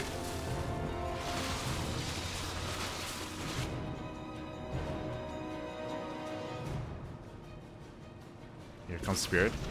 Again, now Spirit, he still only has 3 ghosts. Like, that's the saving grace here, is that without too many ghosts, Spirit, he can't really engage too freely with these lurkers. But he is denying creep. Ooh, cannot push in. Has to rotate. Making sure there's no northern base, no northern expansion. Ensures no creep either. And we'll see if Solar can save and hold on to this fit. Oh. Viper Zip, Duck, they get 1, they get 2. 2 tanks, not bad. Ghost Cannon's building up. Again, he's got 3 ghosts so far, about to have even more, getting 5 more ghosts. He's got 8 actually, Jesus. Getting up to 13. And once his ghost count is high enough, then he can start trying to break these siege lines. Until then, he's just poking. He's just poking, he's just prodding. Spirit is maxed. Soul is still stuck with Roach Ravager. Going for a counterattack. Nidus in behind the base. Let's go. I get spotted. Yeah, it does get spotted somewhat. And Nidus is going to be denied. Ghosts are ready. Likewise, Roach Ravager gets caught out. Stims on in. Takes down 3 of those lurkers. And Solar's getting picked apart. Every lurker's going to go down. 1 barely survives. And Solar just cannot keep up with this. Again, Solar, he tried to stabilize. His Hail Mary play is the Nidus. But it gets spotted time and time again. The Niduses, they will not finish. And GG gets called. That was the saving grace there. That was the one play that Solar had. Spirit, he will take it. And Spirit will claim another win. GG. Whew. GG, well played, Spirit. He will claim the game. He will take it. And will still maintain his throne on top of the hill. Let's go. Still our king of the hill here. GG, well played. Again, just a really rough follow-up there from Solar. As we mentioned, proxy 2 racks is not an all-in. It is easier to transition out of. I'm referring to the difference between a proxy 2 racks and a proxy 3 racks. Proxy 3 racks is more committed, is more all-in. 2 racks, you can transition out of it, which we saw out of Spirit. He was able to get enough damage, able to transition back at home, double expanded, and after that double expand, he did maintain an economic lead. Soul was trying to catch up, trying to keep up, but barely could not. Was overwhelmed. GG. GG, well played. With that, we're now getting into our next game. Getting into our next game here. Oh. Heading over to the European region. We're going to be heading over here to another TVT. Let's go.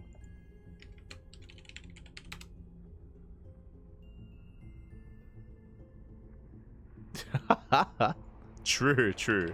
Oh, bring back the copy pasta, baby. Bring it back.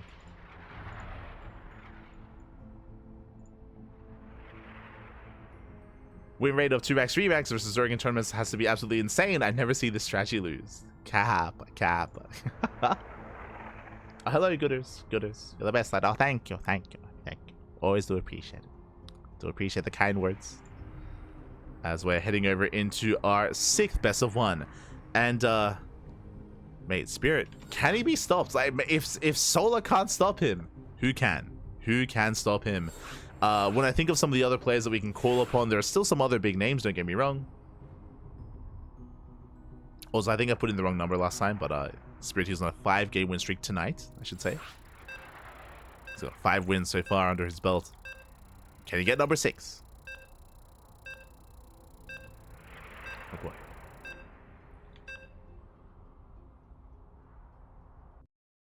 So we have our next map. We're loading into Ultra Love for the first time tonight. Let's go. Loading into Ultra Love. And spawning in the bottom left-hand corner of Ultra Love, we have our red Terran player representing the Platinum Heroes. Ooh, he's up against a beast, a king, if you will. Can he bring him down? Can he usurp him? It is Nicoract. the TVT sniper, and spawning in the top right hand corner we have the orange Terran player from Atlanta, Poland, the current king of the hill. It is Spirit, with 5 wins under his belt. If you're in the chat, you know what time it is. It is Gamba time, this time on time. Get your predictions going. Best of luck in the chat as we jump into our best of 1. And again, Nicoract, he has been known to snipe some big names and some big players in TVT. I think I would still say that currently his best matchup is Terran versus Protoss, but Terran versus Terran is a close second. And we'll see if Nicoract can cause an upset as, Spirit, he opens up with a proxy. As if he does move out, just the one. Bear that in mind. Only 1 SCV here from Spirit, but that's because he has a Rax back at home. So it's going to be 2 Rax Reaper. It's 1 at home, 1 across the map, and this can overwhelm. This is less committed than a 2 Rax Reaper, so very middle of the road. It is aggressive, don't get me wrong, but not as committed, and you do transition out of this a little bit easier here from the side of Spirit. And he's hoping for an economic opener. As we can see, it's going to be Rax into Factory. Double gas opener out of Nicoract. So already I do favor Nicoract's position. This means earlier Factory, earlier Hellion, more importantly. Even though Spirit is going to be up when it comes to the Reaper count, Nicoract will have the Hellions to make up for that. So I do favor Nicoract's position. He does go for the SCV scout. He does confirm the Rax at least. Getting ready on the low ground. I mean, he saw there was no mining gas, so he assumes it's going to be a Rax expand. Reapers are on the way. And we'll see how these 2 initial builds fare against each other. As Spirit, he's continuing that Reaper production. Factory is almost done. Needs a little bit more time. Nicoract, he may have to pull the boys to protect that Reaper. We'll see. Likewise, the command center is going to be exposed. Here we go, 2 Reapers that have arrived. They get spotted. Just barely. Nicoract, he pulls away. Oh, does get shot at. And there we go. The boys are being pulled. And with that, Nicoract, he should be okay. He will lose the building SCV, but he will survive. No major losses here, just a delay on the command center. Bearing in mind that Spirit's command center is already delayed as well. Ooh, and is off center. It's a little bit off center. It's all good. Can always be lifted. Hellion has arrived. Despite that, Spirit, he's going in once again. He wants to delay, and he will. SV goes down for a second time. Nice pick off here from Spirit. Waiting for our next wave of reinforcements. Spirit has to be so careful not to bunch up those Reapers. Doesn't want that Hellion to get too much splash damage. And Spirit does pull away. And now we can settle it. Now, as it all settles here, Spirit, he does actually get faster progression here on the command center, so even though he went for a later CC, it is going to be faster than that of Nicoract. Likewise, thanks to that SCV damage, thanks to killing 3 workers, Spirit does take a worker lead. So all in all, that was worth it. That was the goal. The goal of this build here was to get ahead economically, and Spirit has done so. Faster command center and higher worker count. So far it was a successful build here from Spirit. Now it's going to be on Nicoract to try to punish. Bearing in mind, Nicoract, he does have a stronger army. Like in a head-on fight, I do favor Nicoract. He has more Hellions, he has more splash damage. He can break through this, or he can try. But now they're staying back at home, ensuring that the CC finishes first. He doesn't know. The problem here is that if he moves out, it's very possible that Spirit, he might not be at home, he might be at the 3rd, and he might be waiting to go in. So Nicoract, he's trapped. Behind this, going to Cyclones, Liberator. And now we can embrace the mid-game. We're getting it.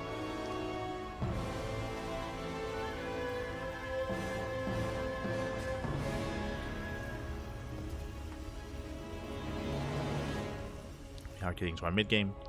Nicoract, now that he's safe at home with the Cyclone, he now moves out. By the time he does, Spirit, he's fine. He has Marines to support. He can hold the line, and he will. Spirit is in position. While Nicoract distracts at the natural, Liberator goes into the main. Liberator has arrived. Cyclone's in position. We'll shut this down. Spirit, he defends. And Nicoract, he's still looking for more damage here. I thought the Cyclone is going to try to force his way in. Up a ramp into a concave. Cyclone does help, but the tank has arrived just in time. And Spirit holds. Spirit, he holds. Nicoract, he rallies more across the map. He can maybe get within range of some of the production, of maybe the depots.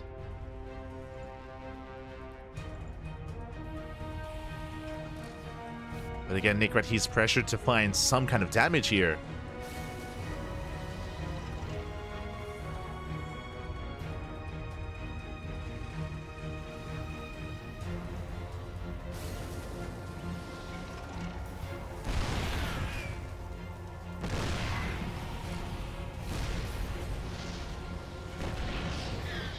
So we got some decent positioning here.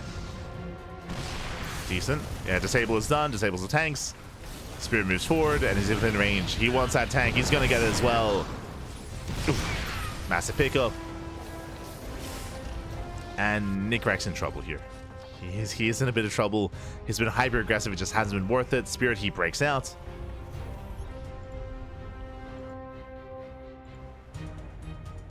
He's out of his contain. Did lose one Raven. Okay. One Raven did fall. Nicoract jumping into the main. Main army gets scattered.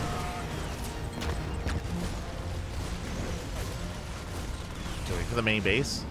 Delays the CC.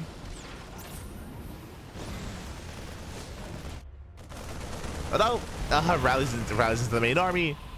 Viking goes down.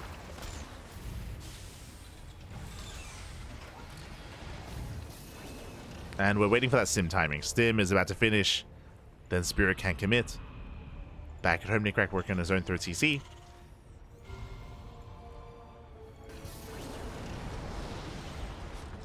Trying to catch Spirit out. Trying to catch him out. Oh. More siege.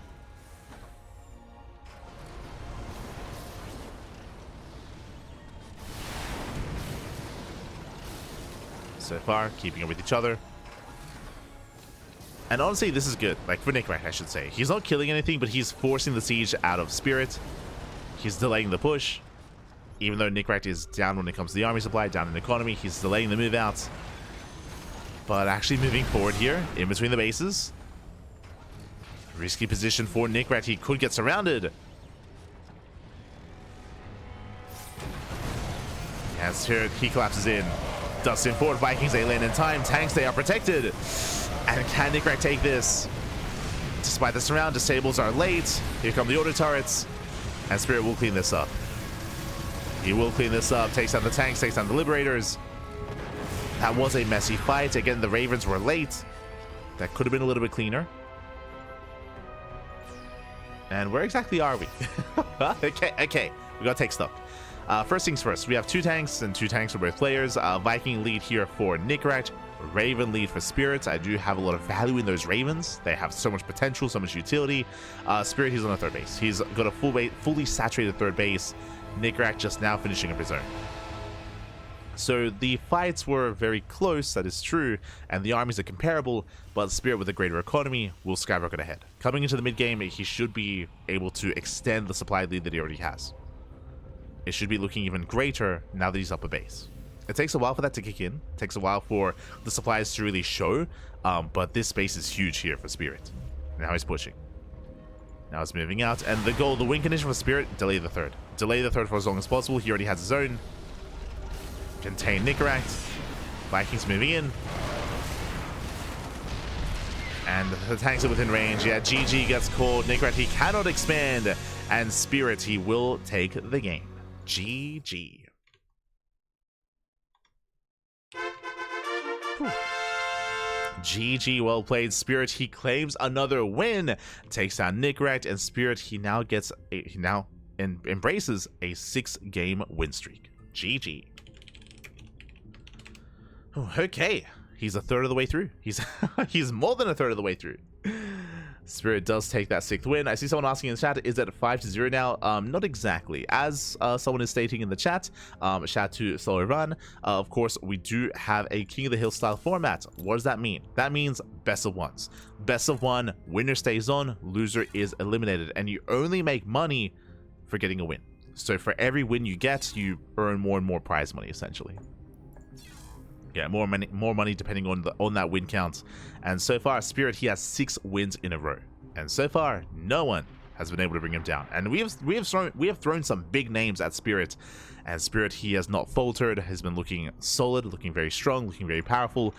And now we throw another heavy hitter at Spirit. Solar couldn't bring him down, but who's up next? We have a Korean Terran player here. Let's go. It's the man himself. It's ByuN. Let's go. It's going to be Spirit versus ByuN in our next best of 1. Let's go. Let us go. ByuN is stepping into the ring. He sees Spirit's win streak. He wants that money for himself. He wants that win. Let's go. Gonna be another TVT. This one I'm expecting to be a little bit more chaotic. ByuN, he has a very active style of TVT, very active, very aggressive. He is more than happy to proxy, more than happy to cheese. Likewise, very bio heavy as well. More medevacs, less Vikings. We'll see if we can get there. We will see how Spirit does compare.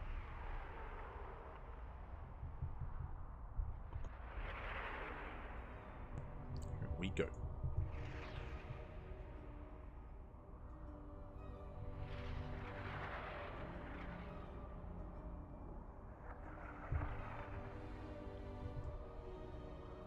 Go.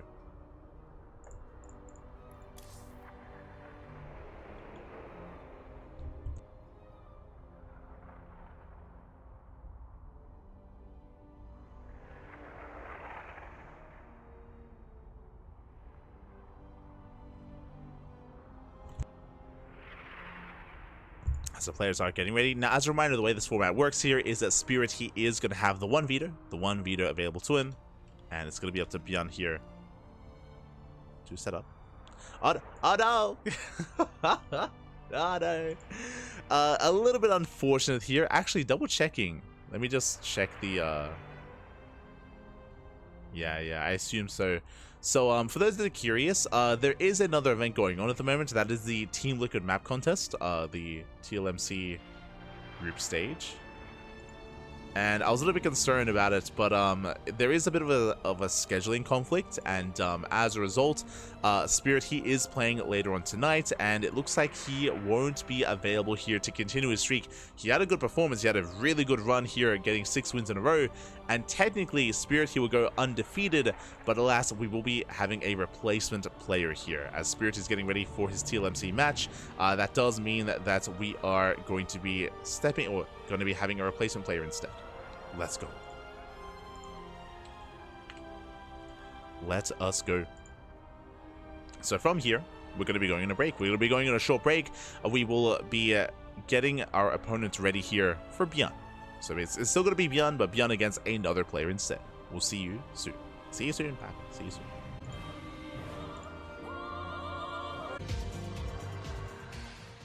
Welcome back, everyone. Welcome back to the OSC King of the Hill number 202.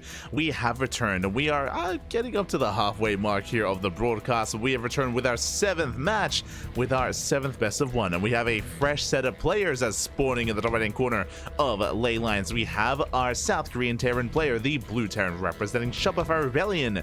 It is ByuN. And spawning in the bottom left-hand corner, we have his opponent. We have the Canadian Protoss player, the Red Protoss, representing Basilisk. It is Trigger. Here we go. And if you're in the chat, predictions, they are now open. Place your bets on who you think will claim the series. Best of luck in the chat. As a reminder, some of you might be wondering, hold up. What's going on exactly? Where did Spirit go? Where did he leave us? As we're moving on with the SCV. But Spirit, unfortunately, he was unable to continue his performance here. He went on a very nice win streak of 6 games in a row. But unfortunately, Spirit, his schedule is very jam-packed here tonight. He is competing in the TLMC, the Team Liquid Map Contest, and I believe his match is coming up soon, momentarily, so he will have to compete in the TLMC.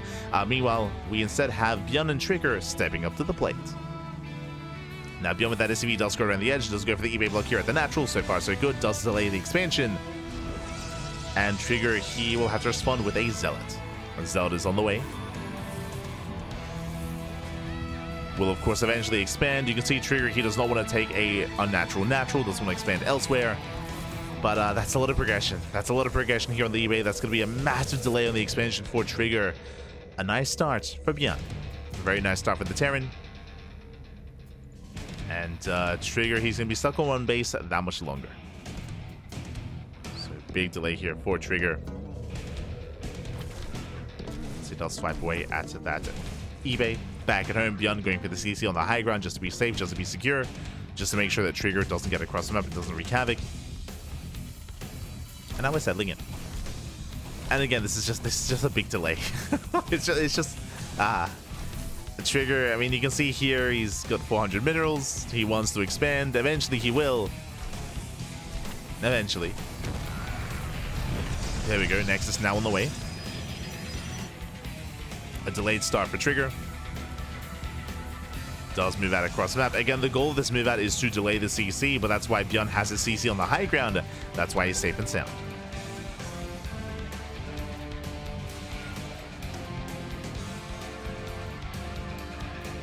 Here we go. Likewise, Trigger, he doesn't tend to commit. Back at home, going for a Twilight Council opener. Twilight Council into Blink is the take of choice for our Protoss player.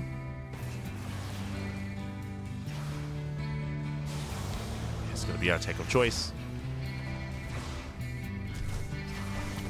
So moving in.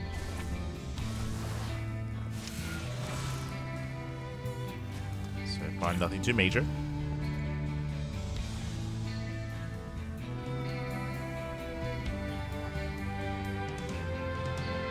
And with that, ByuN can now slowly expand, getting to his 1-1 run, getting into a Widowmine drop follow-up. Again, it's not an aggressive follow-up, it was a single gas opener, so just a Widowmine drop here to scout, to get some damage done, and to get a read, more importantly, on what Trigger is up to.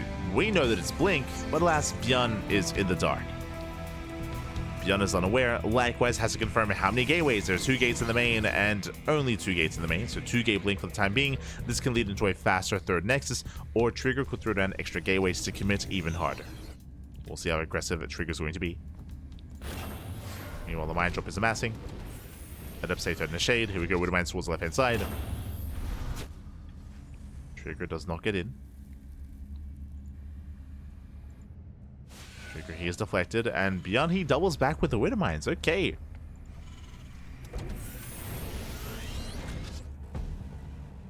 Does double back. Trigger looks like he is going for the economic build. I mean, it makes sense after a rough start is to go 2-gate Blink into a third. So Trigger, he's cutting corners. He's cutting corners. He is being a little bit risky here. Is rushing into that third. That does mean that Trigger will have that much less to defend. It's a handful of gateway units.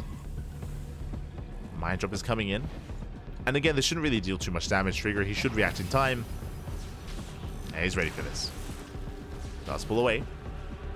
Oh. Takes out the first Widow Mine. Second mine shot is not going to quite go up. But the medevac will barely escape. Blink finishing up in a couple of seconds. Not in time. And ByuN gets away. ByuN gets away. Trigger defends. ByuN is aware of Blink. And from here, we can embrace the mid-game. ByuN getting to his own 3-1-1 setup. Working towards stim, working towards tank production. Likewise, Trigger also setting up back at home, getting to his own follow-up here. Blink Stalker into +1 and charge. Not into Colossus, but into a more gateway-heavy composition.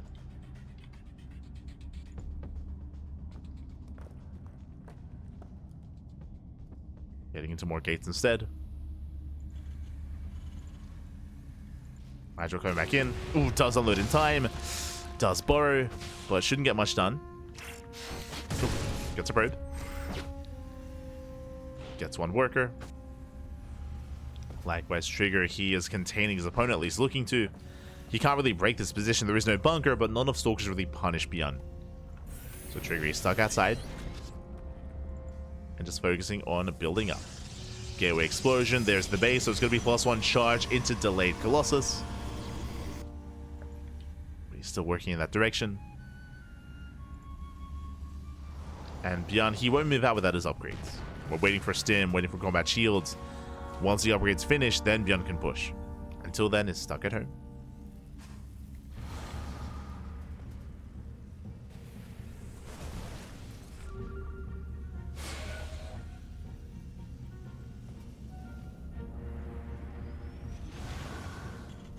Until then, it's going to be stuck at home. Still building up.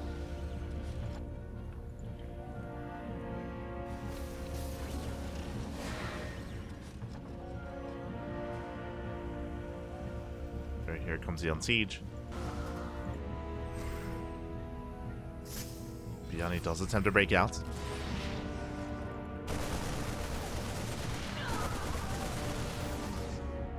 Does attempt to so far. Nice pickoff. Takes down 2 of those adepts. Remember, he has stim. He can be active. And the Colossus are not ready. And the goal here is the 4th. He wants that 4th base. We see Trigger trying to go for another warp in. Doesn't have much to work with. Here comes that Raven. Going for the missile turret. Sorry, going for the anti-armor missile. It does shred the armor. Massive. Oh my god, massive connection. Covers everything, and the base is going to go down. There's no saving the 4th. The 4th is cancelled, and ByuN keeps going. Ooh, does run into the Colossus. Colossus does arrive just in time. Marauders are pinned back. ByuN dropping into the main. Does commit in. Going for the production. With that going on, Trigger, he should clean this up. He takes down the tanks. The first 2 tanks are going to be going down. And Trigger, he will hold. He will hold. He will shut down this army. Oh, I spoke too soon. ByuN steps in. The Colossus, no shot. Even with half the army, by the way. Colossus goes down, half the army in the main. And ByuN is pulling Trigger apart. He has done it. He has broken his back. Probes are falling left and right. Bearing in mind the 4th base was denied. Massive mine shots here on the workers. And there's still more probes going down in the main. Trigger, he cannot sustain these losses. 27 probe kills. And last, ByuN, he just keeps traveling. He just keeps going. And he's already broken the back here of Trigger. Trigger, he cannot keep up, cannot sustain these losses. And ByuN's not done. He's going to keep going. Going to keep going. Breaks the 3rd. Chasing down even more probes. 36 workers going down. 36. Colossus moves down from the high ground. Honestly, is exposed. Marauders, they can just go for the dive. And takes out another Stalker. Takes out a Stalker. Forced to pick up. Technically, Trigger does hold, but what's he holding on to? Is down to 29 workers. Barely an economy. Essentially 1.5 base economy here. And ByuN is so close to just breaking Trigger. To just having him topple over. Just waiting for more reinforcements. Moving in with the Marauders. And Trigger, he can't do much here. The Colossus are good, but they need support. As these Colossus, they're so exposed. They're so vulnerable. They need some kind of buffer here. Warping in more sentries. Building up his army.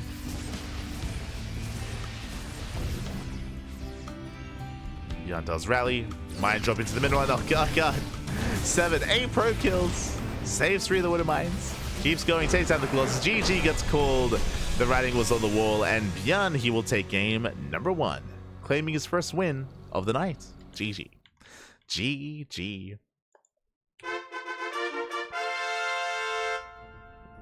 ByuN, he will claim his first win. Congratulations. Again, we had a reset in a way, or in a sense, where Spirit, he did have to step out. He did have to step out when it comes to the event, but ByuN and Trigger stepped in. ByuN will claim the win, and ByuN is our new King of the Hill. GG. GG, well played, ByuN. He's going to be our new king. And the question becomes, who's up next? Who will rise to the challenge here? I mean, Spirit has been already having an amazing time. We'll see if ByuN can replicate that success. We'll see. We shall see.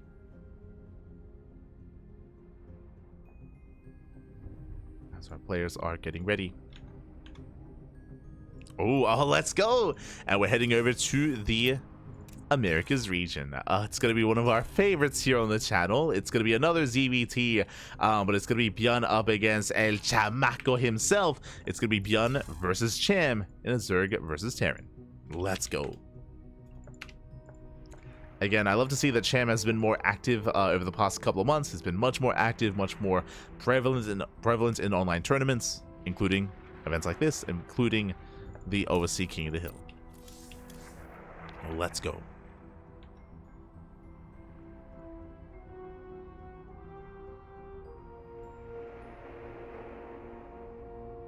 Including that King of the Hill format.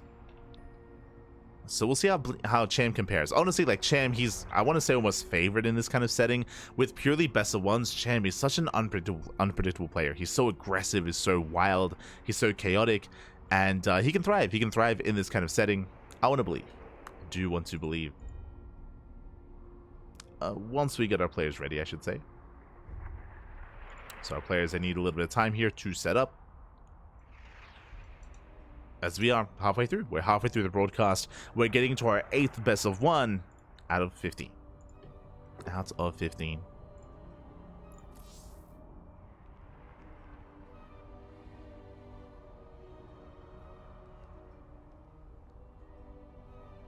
Is catching him in the chat. Spirit did not expect to go undefeated, so he thought he had time for both tournaments. It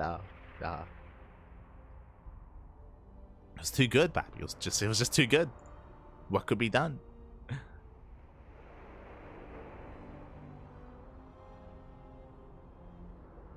But for now, we're going to be going on a short break. We're going to be going on a short break here. We are going to give our players a moment to conduct their vetoes and to get everything ready before we jump into our next best of 1. So we'll see you soon. We'll see you soon after this short break. Take this time to get some snacks, get some food, get some water, drain the disruptors, massage your marines, and we'll be back momentarily here with our 8th best of 1. See you soon. And welcome back, everyone. Welcome back to the OSC King of the Hill weekly number 202. We were going to have our matchup between ByuN and Cham, but Cham is currently unavailable. I'm sure he will join us later on in the evening, but for now we have our replacement match, and here we go. Spawning in the top left-hand corner, we have our Ukrainian Protoss player, the red Protoss representing Astronaut Esports. It is NightPhoenix. And spawning in the bottom right-hand corner, we have the South Korean Terran player, the blue Terran representing Shopify. It is ByuN. Here we go. As I do jump into our fresh best of 1, ByuN, he's got one win under his belt. He just took down Trigger, and now he's up against NightPhoenix. Let's go. Here we go. Of course, last game we had ByuN opening up with a very, we didn't really get to talk much about the last game, but of course, part of the reasoning as to why ByuN had such a powerful and such a so much momentum, I should say, in that last game was the initial proxy eBay, was the eBay block, and was the delay on the expansion, and was just the disruptive start that Trigger had. It was just a bit of an awkward moment for him, but we'll see if NightPhoenix can recover. As we do have a little bit of latency here. It looks like NightPhoenix is potentially going to be lagging out. Hopefully everything's okay, and if we do end up losing NightPhoenix, hopefully we are able to recover and resolve this. Smudge. Smudge, buddy, smudge. But hopefully everything's okay. Hopefully everything is okay from the side of NightPhoenix, and we're able to recover, and we're able to resume. Oh no. It all makes sense. Lights and the night. Conch, man. Conch. But we'll have to most likely remake here. And again, hopefully we're able to get NightPhoenix back. Hopefully everything's gonna be okay. Fingers crossed. Where is Cham? Good question. Cham is currently unavailable, but Cham should be, again, I wouldn't be surprised if we see Cham in the upcoming matches. That'll be okay.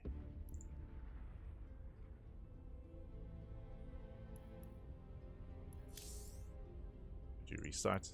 Oh, good. As looks like NightPhoenix is still with us, thankfully. It looks like it was not. It looks like it wasn't necessarily internet related, but looks like the game crashed. So the game did crash, but NightPhoenix is still with us, and we are able to jump back into game number 1. Or into our next game. Let's go. Once we can get into our intros, we can then settle into our predictions. We'll get there.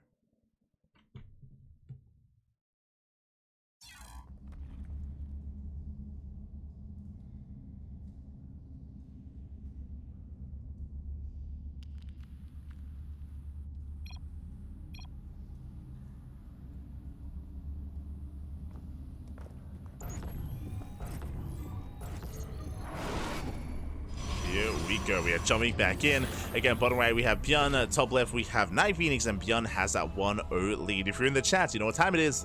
It's Gamba time. Predictions are open. Place your bets on who you think will take the best of one. This time, NightPhoenix does have a much more comfortable start to the game. There's no crazy eBay block. There's no disruption of the build. So NightPhoenix can be a little bit more comfortable here. At the same time, though, ByuN opens up with a more aggressive start. Double gas opening here out of ByuN. Going for a delayed CC, going for a faster factory, going for a more assertive opener.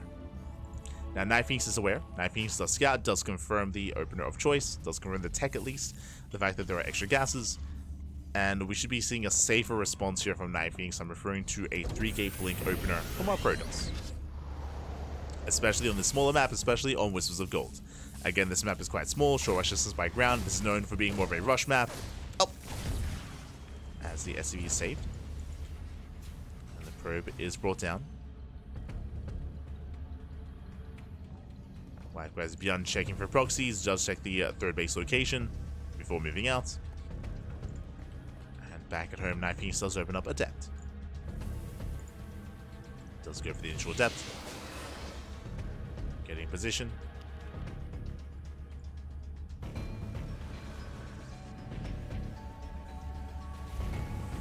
Oh, and I was expecting a bit of a safer opener, but no, that is not the case. We do have a Stargate out of NightPhoenix instead.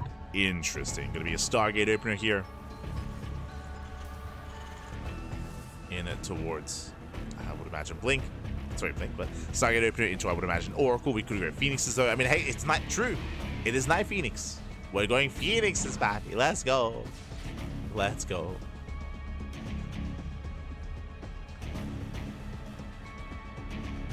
Phoenixes are on the way. ByuN moving out. Oh. Game paused. As we do have a bit of a pause. Oh, okay. Looks like there may have been a bit of an issue when it came to the crash. When it came to the reset.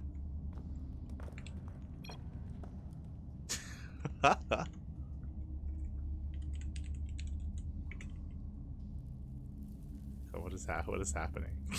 Oh no. God.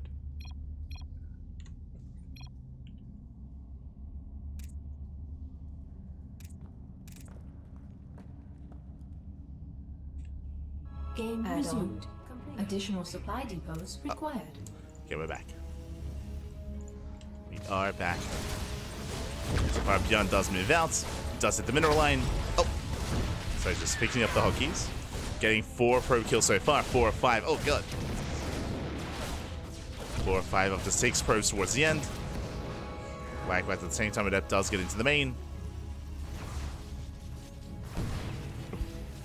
And will get surrounded here. Just get 3 SCVs, so at least we get some counter damage. But despite that, ByuN does take the edge here.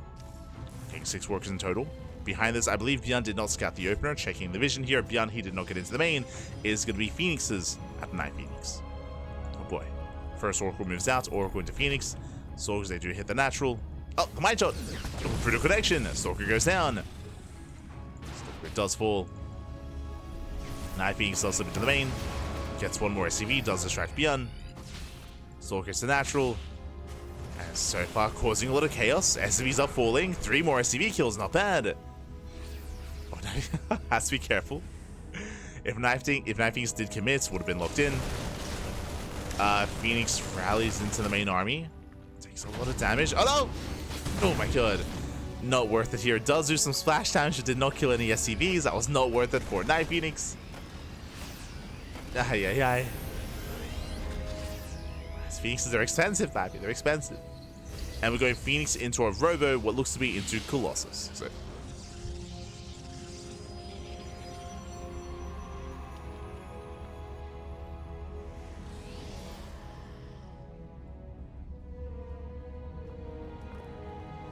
Is going to be Phoenix Colossus here out of NightPhoenix.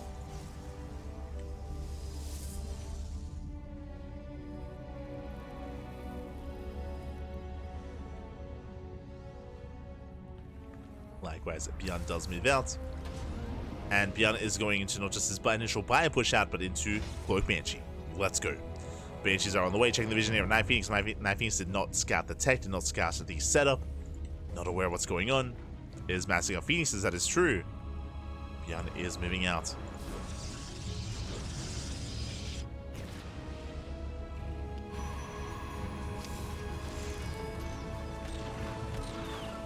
Does check the third.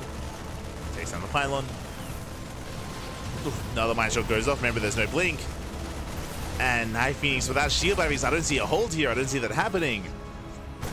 There's a couple of Phoenixes, a couple of Stalkers. Boys may have to be pulled. Even then, there are some force fields. So far, NightPhoenix holding the line. Does hold. Whew. And does defend. Army starts steps forward, does get one of the Phoenixes, takes down the Stalkers. And we do see ByuN trading with the army, and throughout all of this, yeah, GG gets called just too much. At the same time, Banshee into the main. And ByuN takes game number 1. GG. GG, well played. ByuN does take the game, does claim another win here.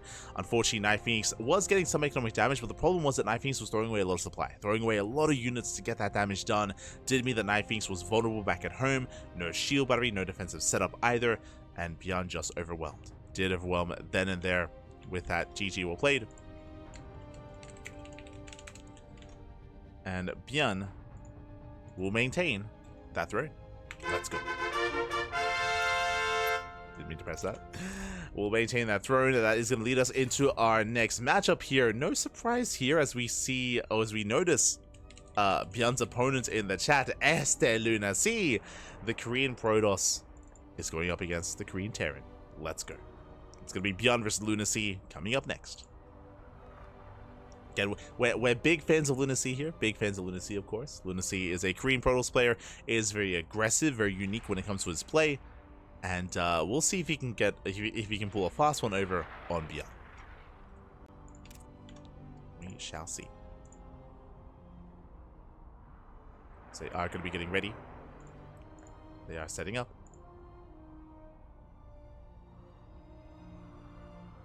The TVPs continue. We've had a lot of TVPs today. I'll be honest. I'll be honest. A lot of Terran versus Protoss. We'll see how LunaSea compares. Again, we're most likely going to be seeing a Cham later on in the evening. We'll get there. Don't you worry.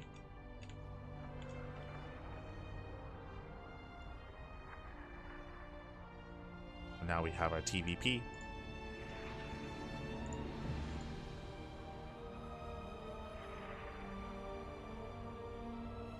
And they are deciding on their first map. Again, the current King of the Hill gets 1 veto, and then the opponent, the challenger, is going to be getting their map of choice from there. Oh, and we have our lobby, we have our map. Where are we dropping?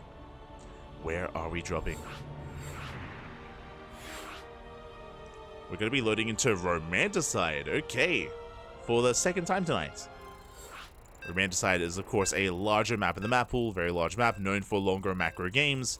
Curious if LunaSea is going to make use of that, or if we do try to be more aggressive here. What's it going to be?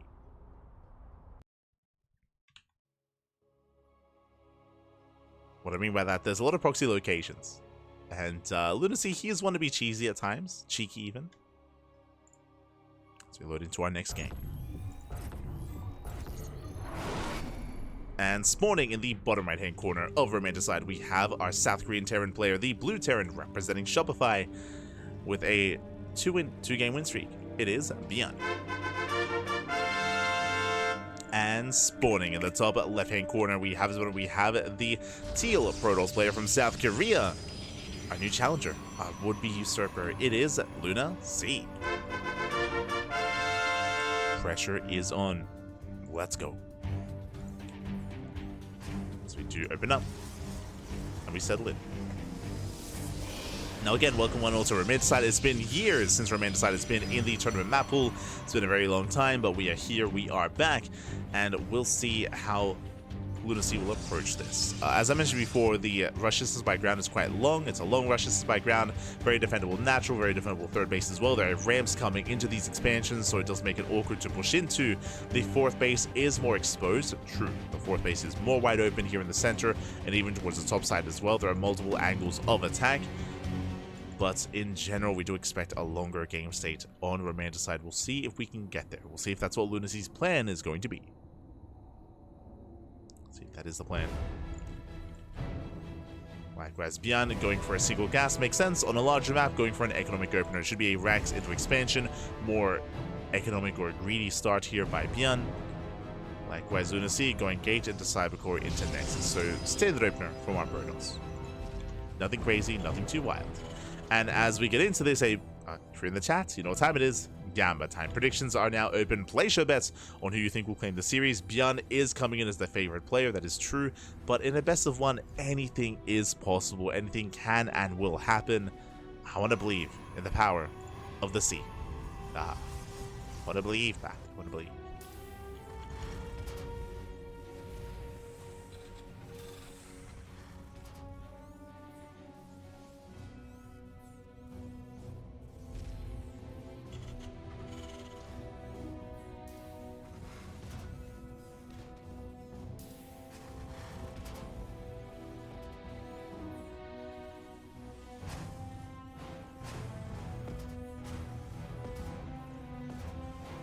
Getting into our next game. So far, so good. Again, just Rax expand, economic opener, going for the 1-1-1 follow-up. No crazy 2-1-1 or 3 Rax or anything like that. Meanwhile, LunaSea, despite the larger map, I was expecting something like a Stargate, but no, it's going to be a Twilight Council. Twilight Council opener out of our Protoss player, not Stargate play. I would say it's safer to open Stargate on a map like this, but not the case here. Not for LunaSea. Meanwhile, Hallucination does move out across the map. Go here as a scout to get a read what's going on. We'll get eyes on the production, on the lack of add-ons. So is aware there's no crazy Cyclone opener. Most likely, especially with the revelation of the Marines, it's going to be a Widowmine drop setup here instead. Let's see, does confirm. Back at home is getting ready. We have 2 gates in the main, so 2-gate blink into a third would make the most sense here. Inside of LunaSea.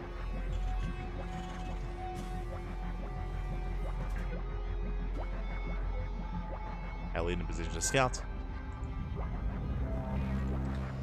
And LunaSea should soon look to expand. Now, when it comes to this drop, this is going to be more committed. It is not just a singular Widowmine drop, it is Widowmines alongside the Marines as well. The goal here should be to get economic damage. The drop is spotted, the drop is scouted. Hailing gets zoned away. LunaSea, he's aware of the drop. Despite that, member did only open up 2 gate, so it can only warp in 2 units at a time. Gonna have less to work with. ByuN, he wants that economic damage, he wants those probes. Does drop in.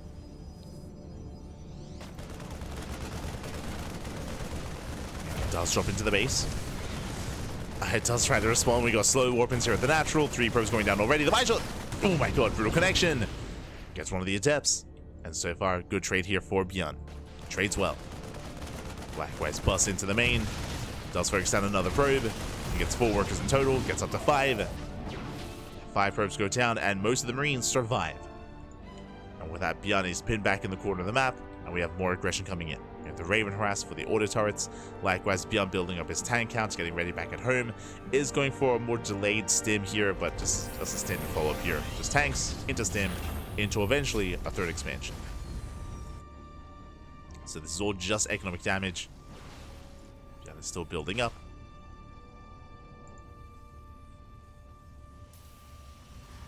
Likewise, the LunaSea going for the Robo follow-up here, most likely into Colossus, I would imagine.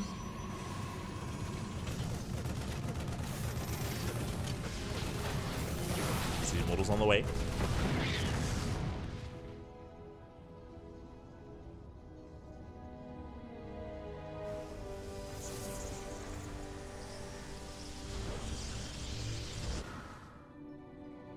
See the models on the way. Extra gateways being thrown down. LunaSea being somewhat active, but so far ByuN should be perfectly fine back at home. Like, he's fortified on 2 bases, he isn't expanding or he isn't moving out anytime soon, not without his upgrades, and again, we should soon be seeing a 3rd CC. If we see 2 more Raxes, that's going to be a tell that ByuN is just going to go for a 2-base all-in. Unlikely to happen on Romantic side, we're just expecting, like, the mid-game. But ByuN, he has been crazy before. It's true. Has been crazy. Goes him towards the natural.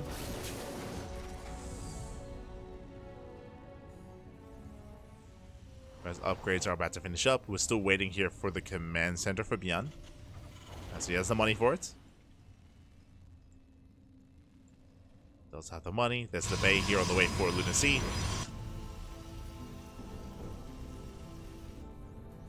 Again, reveal saturation at the third. And as ByuN moves out, should expand.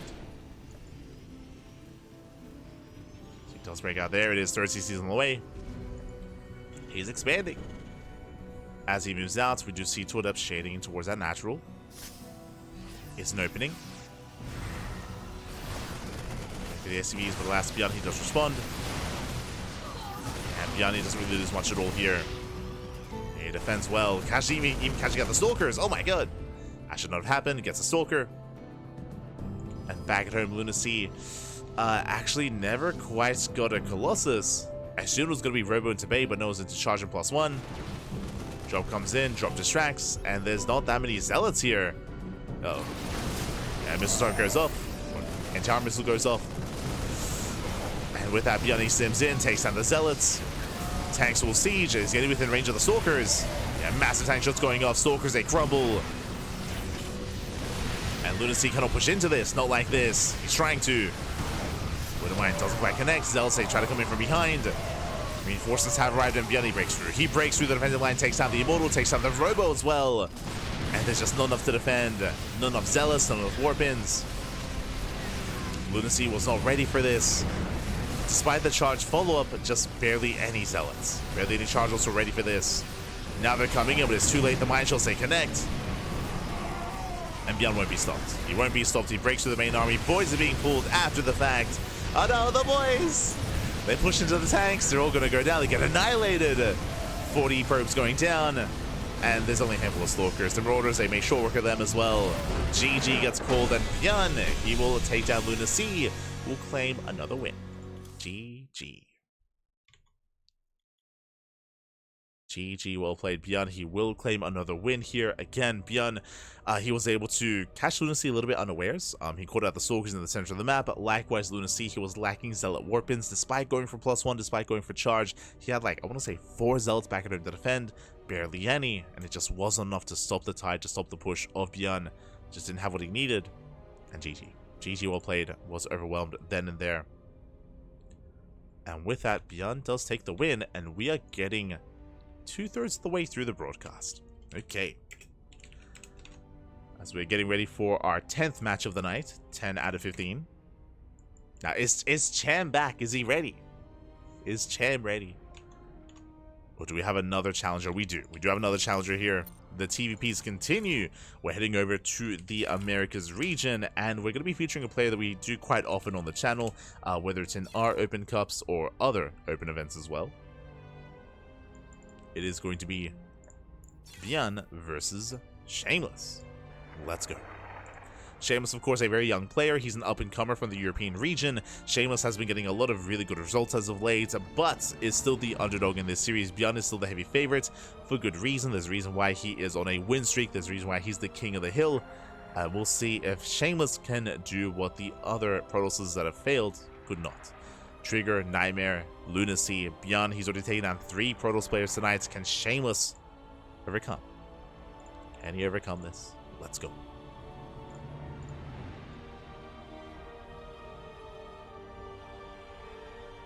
Shameless is up next. We have yet to feature too many of the other Polish players. I'm referring to, we haven't seen Gerald yet tonight. There's no Gerald. Potentially Wayne, Fiant, Mixu, there's a couple of others that we're looking at. Only one Zerg player so far. I'm hoping for some more Zerg action. I mean, we potentially have Cham in the future. But hoping for some more sprinkled in at some point would be nice.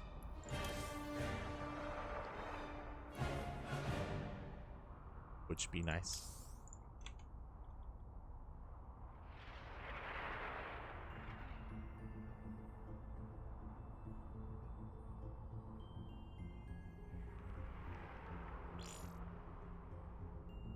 Here we go.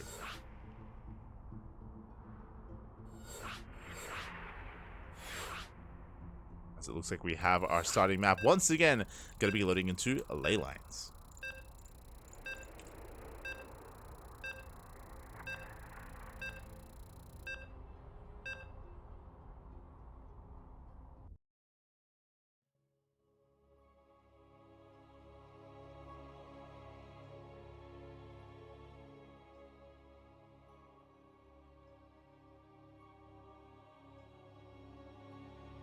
go.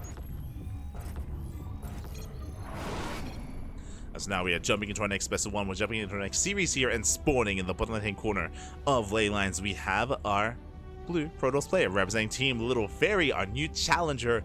It is our new Protoss stepping up to the plate once again. It is a Shameless. And spawning in the top right hand corner, we have as opponent, we have the South Korean Protoss player, sorry, South Korean Terran player, the Red Terran representing Shopify with a 3-game win streak. It is ByuN. We go. Getting to our next TVP. And again, so far, ByuN looking unstoppable, if you will. Ah. Again, actually, fun fact, so far we've had purely Terran wins so far. We've had Spirit and ByuN popping off, claiming all the wins tonight.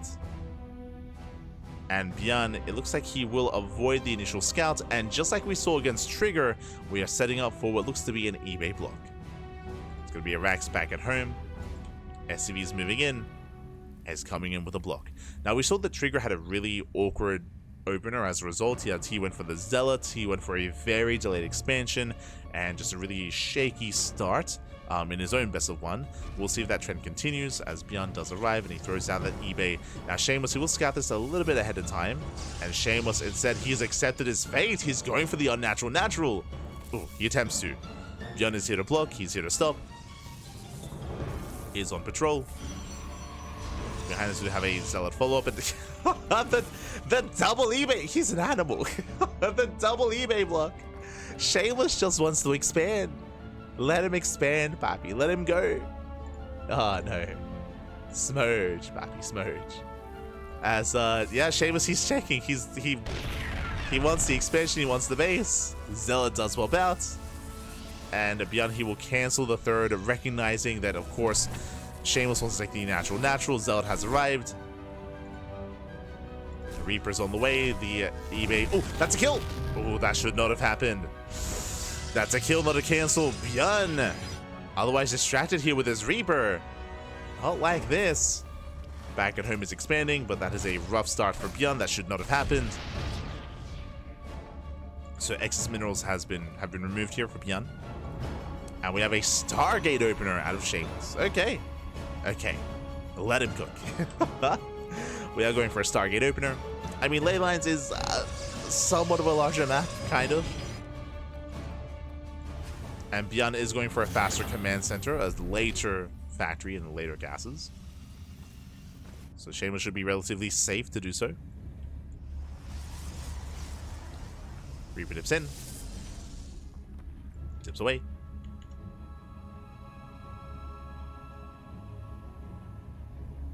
Let's pull away. Ooh, did I open predictions? No. I don't believe I... Yeah, I didn't believe I did. There we go. Predictions are now open. Place your best on who you think will take the series. Best of luck. Best of luck in the chat for this best of one. Do apologize for the delayed predictions, but they're on the way nonetheless. And so far, we've had a pretty stable setup. I mean, I say stable. On the one hand, Shameless, his expansion was heavily delayed. True. But on the other hand, ByuN lost an eBay. So there's a bit of a back and forth here. And again, as Shameless is going to be opening up Stargate into Phoenix, there's nothing to really threaten him. ByuN back at home is still building up. Ooh, Widowmine shot does connect with a very real Phoenix. Ay. And ByuN is following this up with Medevac drop and Cyclone. He is going to be pushing across the map. He has a lot of anti-air. ByuN, especially with a weakened Phoenix, he can break through this. He can get damage done. I am concerned for Shameless. I'm concerned Medevac has arrived. And ByuN, so far, taking a defensive stance. Let's get the lock on. And hold damage on the second Phoenix as well. Does get some good hold damage.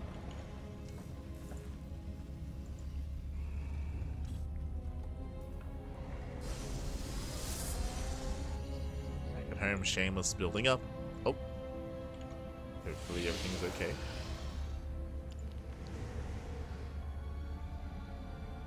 Hopefully all as well.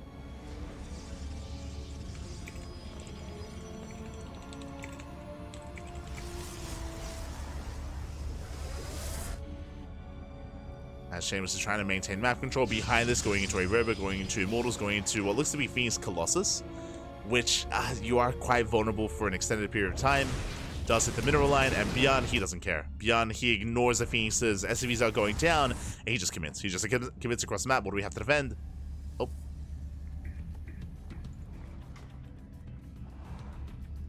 It's back at home. We have a shield battery. We have an Immortal. I mean, the Immortals will help, 100%. The Immortals, they will help in the defense. This might be enough. Second Immortal's on the way. Did you get a lock on? ByuN rotating in. Does trigger the shields. Shields are triggered. A mine just going off here on the Widow Mine. Sorry, on the Phoenix. Phoenix is going to be going down. All three of them, all four of them even. Phoenix kind of gets resets, but the Immortal holds. The ground army does defend at that cost, though, as 10 workers go down. It was a distraction. Liberated into the main base, ByuN pulling Shameless apart, and ByuN is deflected, but ByuN, he dealt critical damage. Didn't kill his opponent, but didn't need to. Didn't need to kill Shameless. Remember, ByuN back at home, he has a proper 2-base saturation. Bunkers on the way. Shameless, he counterattacks. Back at home, ByuN is secure.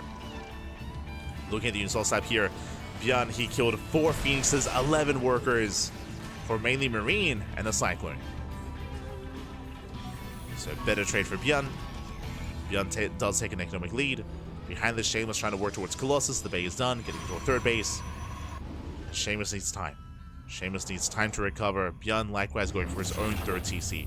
And what's scary here is that the third base for ByuN is actually lined up with the third base of Shameless. Typically, the Protoss player wants to be up a base. They want to be up an expansion, but that is not the case here. ByuN does have the economic lead over Shameless. And that puts a little pressure on the Protoss to do some counter damage. To go for a Zealot run by, Zealot drops, Stalker harass, Phoenixes of course, but the problem is the Phoenix count is very low. Phoenixes, they can't really do much here. Observer gets caught, Widow Mines and turrets are in position. Phoenixes, they do dip in. They don't get much done. Again, there's just not enough of them. Not anymore. Scan reveals the third. And does not get eyes on the Colossus. We can see here Shameless intentionally does hide the Colossus. But ByuN can assume. ByuN can assume. We'll move out. Drop into the main.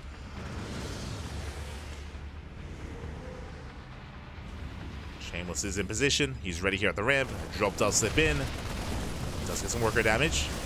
Phoenix is going to be targeted down. He gets 1. He gets 1. He gets 2. There's 1 Phoenix left. Army dives in. Tanks will siege. And he wants that Colossus. He's going to get it as well. We're too close. Yeah, he does rally too close in. Tank volleys go up and everything goes down. GG gets called. Shameless is broken. And ByuN will take Shameless down and claim another win. GG. GG, well played. ByuN, he will take the game. Shameless, unfortunately, he got punished very early on. Did open Phoenix, that is true, but alas, was unable to defend against the main push. He lost so many Phoenixes early on in the game, and remember the distraction as that was happening. We had the Liberator getting 10 probe kills in the main. 10 workers went down. Shameless's economy was crippled, and ByuN took a lead from that moment forward. With that, snowballed into a win. GG.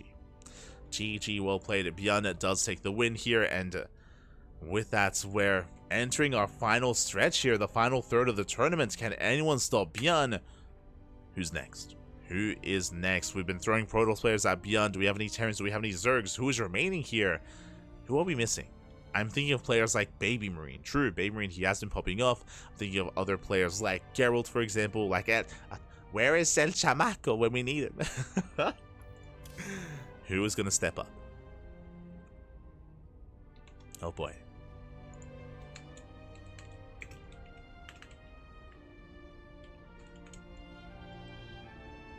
Who is going to step up to the plate here?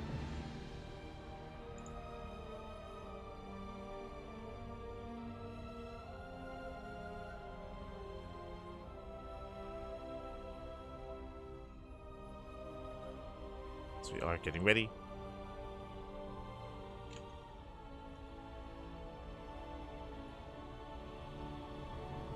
Oh, okay. Looks like we have our next challenger. Once again, though, is going to be another TVP. This player here is another up-and-coming player. He's also been on the radar of a lot of other players and a lot of other teams as well. Did recently join Alien Esports. I'm not referring to Arc Fire. I'm referring to his new teammates, referring to... Hold on, let me double check.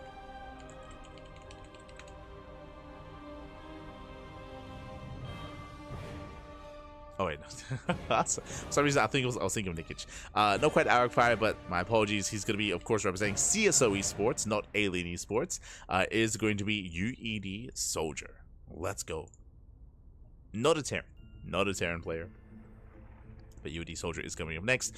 Again, another one of these up-and-coming players. We've been mainly featuring UedSoldier in Firegrow Cup. If you've been watching over the past couple of months, you'll know that UedSoldier, his PvZ is brutal. Month after month, we've seen UedSoldier take down players like Young Yakov and take down players like Wayne and threaten them time and time again. UedSoldier, I would say his best matchup is PvZ. I'll be honest, I haven't seen too much of his PvT though. Is it anywhere near as good? Can he keep up with a player like ByuN? In a best of one, anything is possible. Anything is possible. We're getting ready. We're jumping in.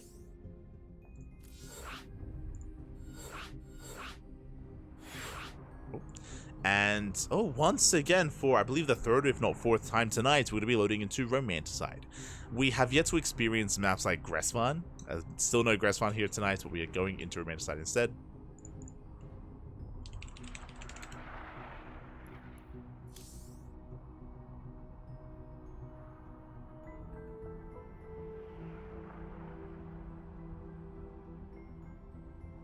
Getting ready here for our 11th match of the night.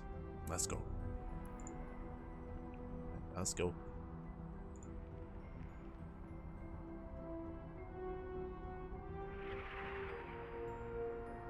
So we'll have a lovely day out there. Ah, yes, have a lovely day. Good day, baby. Good day. Oh. As we do have, I guess, an intense period here where we're getting into OSC King of the Hill, and I believe in a couple of hours we're going to be live with Code for Giants Cup as well. Oh boy, the StarCraft continues. That's going to be in around 9 hours time. True. 9 hours. Should be able to get some sleep. Should be okay. Should be okay. That is, of course, our Brazilian bi-weekly tournament. Here we go, we're jumping into our next matchup here and spawning in the top left-hand corner of Romanticide. We have our current reigning King of the Hill, the Korean Terran player, the Red Terran representing Shopify. It is ByuN. And spawning in the bottom right-hand corner, we have his opponent, we have the Green Protoss player representing CSO Esports. It is UedSoldier. Let's go. PvTs do continue. Once again, welcome one all to Romanticide. We've been able to feature this map quite often here tonight.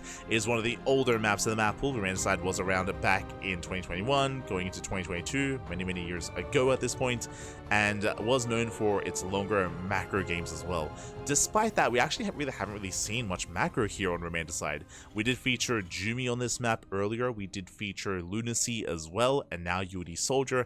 And more often than not, we've seen these more aggressive kind of mid-game pushes break the Protoss.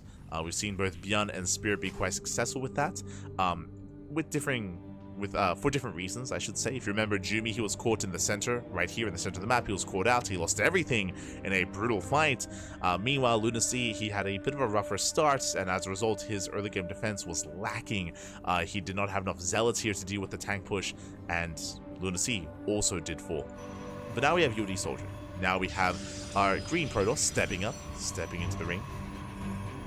And do we open up Stargate? Do we open up Twilight Council?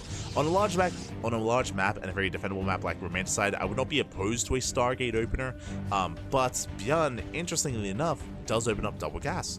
The last time we saw ByuN on this map, he did go for an economic opener, this time something more aggressive. Double gas, faster factory. This could lead into earlier Cyclones, earlier tank drop, a Banshee play as well. There are a lot of aggressive options here for ByuN. My eye is going to be on our Terran here. How does this all come together? And what does ByuN punish? Now, this can also lead into a hard counter. If it is a Stargate opener into Phoenix, because of ByuN's more aggressive start, he can scout, he can respond with something like a committed Cyclone push. So UedSoldier has to be very careful here, considering he didn't scout. UedSoldier doesn't know what's going on, didn't probe scout, is in the dark. And we have a factory. I don't know if you saw, he started Hellion, cancelled, Widowmine cancelled, and now did prioritize the starport and cancels the Widowmine once again. So a little bit indecisive here from ByuN. A little bit as he's trying to bring this all together here. Regardless, is setting up for a mine drop initially, not an early add-on. Reapers are moving out. Double Reaper into the main. They do break past the sentry, getting into the mineral line, and they confirm the Twilight Council. It is going to be a Twilight Council opener here out of UedSoldier. ByuN is aware. And from here, getting 3, getting 4 probes already. Can he get 5? Oh my god! This is getting out of hand. 5 workers go down, more than should have. Cleans up with Reapers, but that was a very nice start for ByuN. Already, a good start, a good opener. Likewise, going for a Widowmine drop, but the hallucination does confirm the mines, so alas, UedSoldier should be aware. It's going to be a double Widowmine drop here from the side of ByuN. Getting to reactor marine production to be more defensive back at home. And we'll see if UedSoldier can keep up. Interesting. He does not. He's going for a total. Oh my god. He's going for an all-in. I just assumed it was going to be Twilight Council into Blink, but no, UedSoldier is going Twilight Council into Charge. Gateway explosions on the way. Let's go. We have 4 gates on the way, 2 gates already done. It's going to be 2 base, 6 gate all in. You can see here, what does he do? He pulls out of gas. What does that mean? That means we can afford more gateways. We should go up to 8. Right now we have 7. There it is. 8. 8 gates on the way. It's all or nothing. This is what I've been waiting for. You're up against a favorite player in a best of 1. Just send it, papi. Just send it. Go for the all-in. Commit. And we'll see if UedSoldier can catch ByuN with his pants down. But now ByuN does dip in. He does scout 2 gates at the natural, and he sees everything. He confirms the gate count, and he also sees limited mining gas. Limited mining here. Mine shots going off. Probes are going down. ByuN is somewhat aware. And UedSoldier has to bring this all together. Now, as you can see, I believe UedSoldier, he pulled into gas just for show. He pulled into gas just to make it look like he was macroing, but ByuN doesn't fall for it. The reason for this, he saw the gateway count. He saw the gates. That's all he needed to see. So back at home, we have a bunker in the main, bunker in the natural. We're walling up, with depots, tanks on the high ground. It's not going to be easy to break. ByuN is getting ready. Yeah, he fully walls off with that eBay. SimCity is exactly what he needs, and it's all or nothing for UedSoldier. He either kills ByuN or he dies trying. Ropes up. I mean, the wall is solid. Mass repair of the bunker. Bunker does go down. Zealot's breaking in. Water tower does tank a lot of shots. Zealot's break through the SCVs, trying to get on top of the tank, but there might just be too much here. Yeah, the Bio Army does hold the line. Zealot's getting on top of the tank. Target firing, though. Takes out the Stalkers, and there's none of Zealots. None of Zealots are here. He does get the tank, just barely, but there's a second tank behind this. Viking does arrive, and ByuN shuts down the push. He shuts down the all-in. Does lose 18 SCVs in the process, but has momentum on his side. What does he have? He has +1 on the way. Chases down the Prism. Prism goes down. ByuN holds. ByuN does hold. It wasn't the cleanest of holds. ByuN did lose tanks, did lose SCVs. UedSoldier, has he done enough?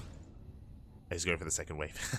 Let's go. UedSoldier, what does he do? Doesn't take gases, doesn't expand, doesn't pull into gas. No. It's time for wave and round 2. Let's go. Now, it's going to be weaker, is the problem. Round 2 is going to be weaker here as a result. ByuN, he's getting more tanks, working towards stim, building up more bio, has a Widowmine behind the bunker. Bunker is rebuilt, ByuN re-walls. And this time, there's no Stalkers for added DPS. Zealots, they try to charge in, and they will break down that bunker. No repairs this time. Yeah, late repair by ByuN. Zealots, they try to break through. Brutal missile goes off. And the Zealots, they melt. They melt completely. Oh, God. The anti missile is brutal. Missile was insane. GG gets caught. ByuN, he holds. ByuN, he does take down and survives the all-in takes down UedSoldier. GG. Ooh, GG, well played. ByuN, he will claim the win here. He will survive the all-in, and more importantly, as a reminder, ByuN, he scouted. Remember, he was able to get into the main base. He did see that gases were being mined, but what was more important is that he saw all the gateways. He saw the 2 gates at the natural, and he saw the gateway explosion in the main. And that was enough. That was enough to tell him, to let him know that, of course, it was an all-in coming, and that he would have to survive it. So he fully walled up, fully walled off. Beautiful defense there by ByuN, and ByuN holds. And with that, we're getting into our next game. We're getting into our next matchup. Up next, we have our new challenger here. No more Protoss. It is time for some Zerg action. Up next, we have ByuN versus GgMaChine. Let's go. We're taking a break from the non-stop Terran versus Protoss, but I do appreciate that UedSoldier has something different. It was very refreshing, especially after all the 2-gate or 3-gate blink openers. We did have just a brutal 2-base all-in instead. Got scouted and didn't quite work out, but I appreciate it nonetheless. So big shout out UedSoldier. Does break the mold, and now GgMaChine will rise up to challenge instead.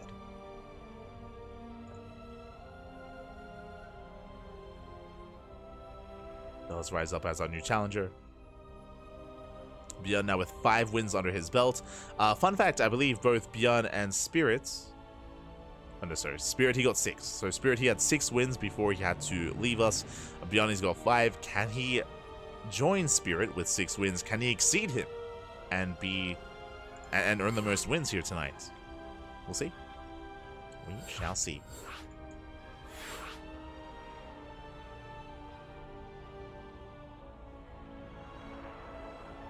Just catching up. Will not be surprised if it's non-stop TVP. We almost had non-stop TVP. Shout out to GgMaChine. He steps in as a Zerg player.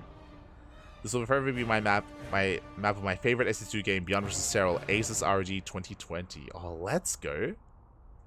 It's really cool that you have that memory. I don't recall it, I'll be honest. I'm sure I watched it, but definitely something to look up once again. There's just been a lot of StarCraft over the years. Oh, here we go. Getting into our next game. And it's going to be on Neon Violet Square. Now, again, this is kind of like the go-to pick for Zerg. Because there are limited vetoes, this is a often vetoed map. This is the most vetoed map in the map pool. But we saw Solar on this map earlier versus Spirit. And now we see another Zerg player jumping on this map as quickly as they can. As spawning in the top left-hand corner of Neon Violet Square, we have our South Korean Terran player, the Red Terran representing Shopify, the current king of the hill, with 5 wins under his belt. Can he gain another? Can he equalize with Spirit? It is ByuN.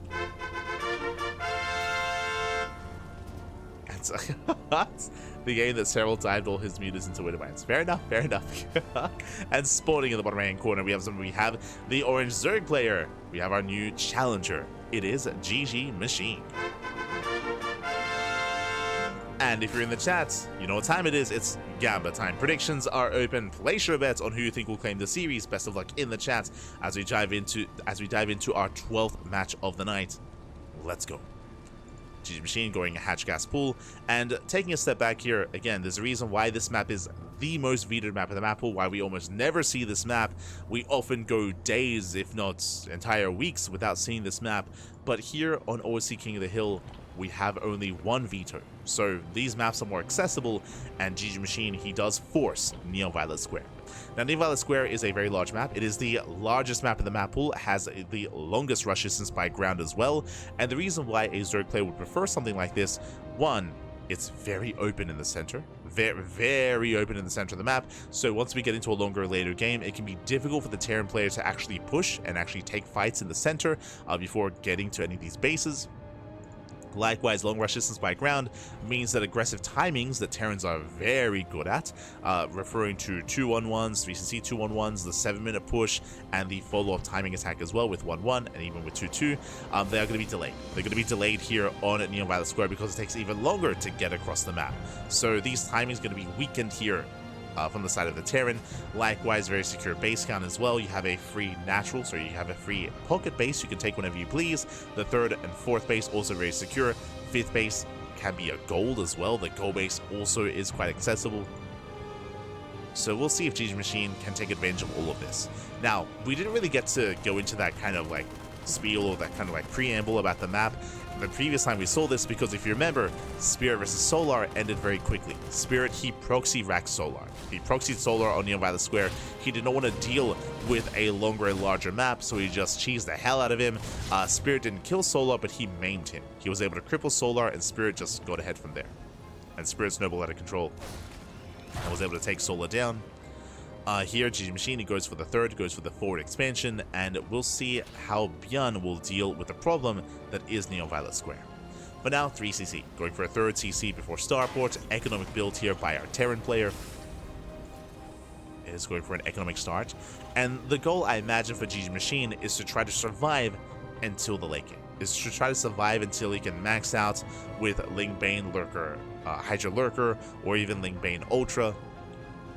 Is to get to that more ideal game state. I'm assuming that's the goal for GgMaChine.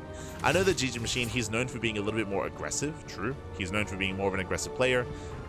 Speaking of, is going for a Link Flood. Oh. That's a lot of links. He's making a lot of links. He did pull out of gas to get into Link's bit of... Okay, he's droning. Okay. Is droning up. This is a big commitment. This is a big investment here. Half of these links could be drones. Half of these links could be drones instead, and GgMaChine could have a greater economy. Instead, he's committing to a Ling run by, and we'll see if he can get some damage done. So far, the Hellions are staying back home. Now, ideally, depending on the map, you'd have an Overlord parked outside of the natural. You would see the Hellion move out, and then bam, you'd move out with your Lings, and you'd counterattack and hit the mineral line. Here, the Overlord is not quite in position. GgMaChine, he scouted, he did see the timing of the third CC, so he knows it's an economic build, but alas, he is kind of assuming that he can move in with the Hellions on at home. Alas, he runs into the Hellions. Oh, the surround does come in, does get one. One Hellion gets surrounded.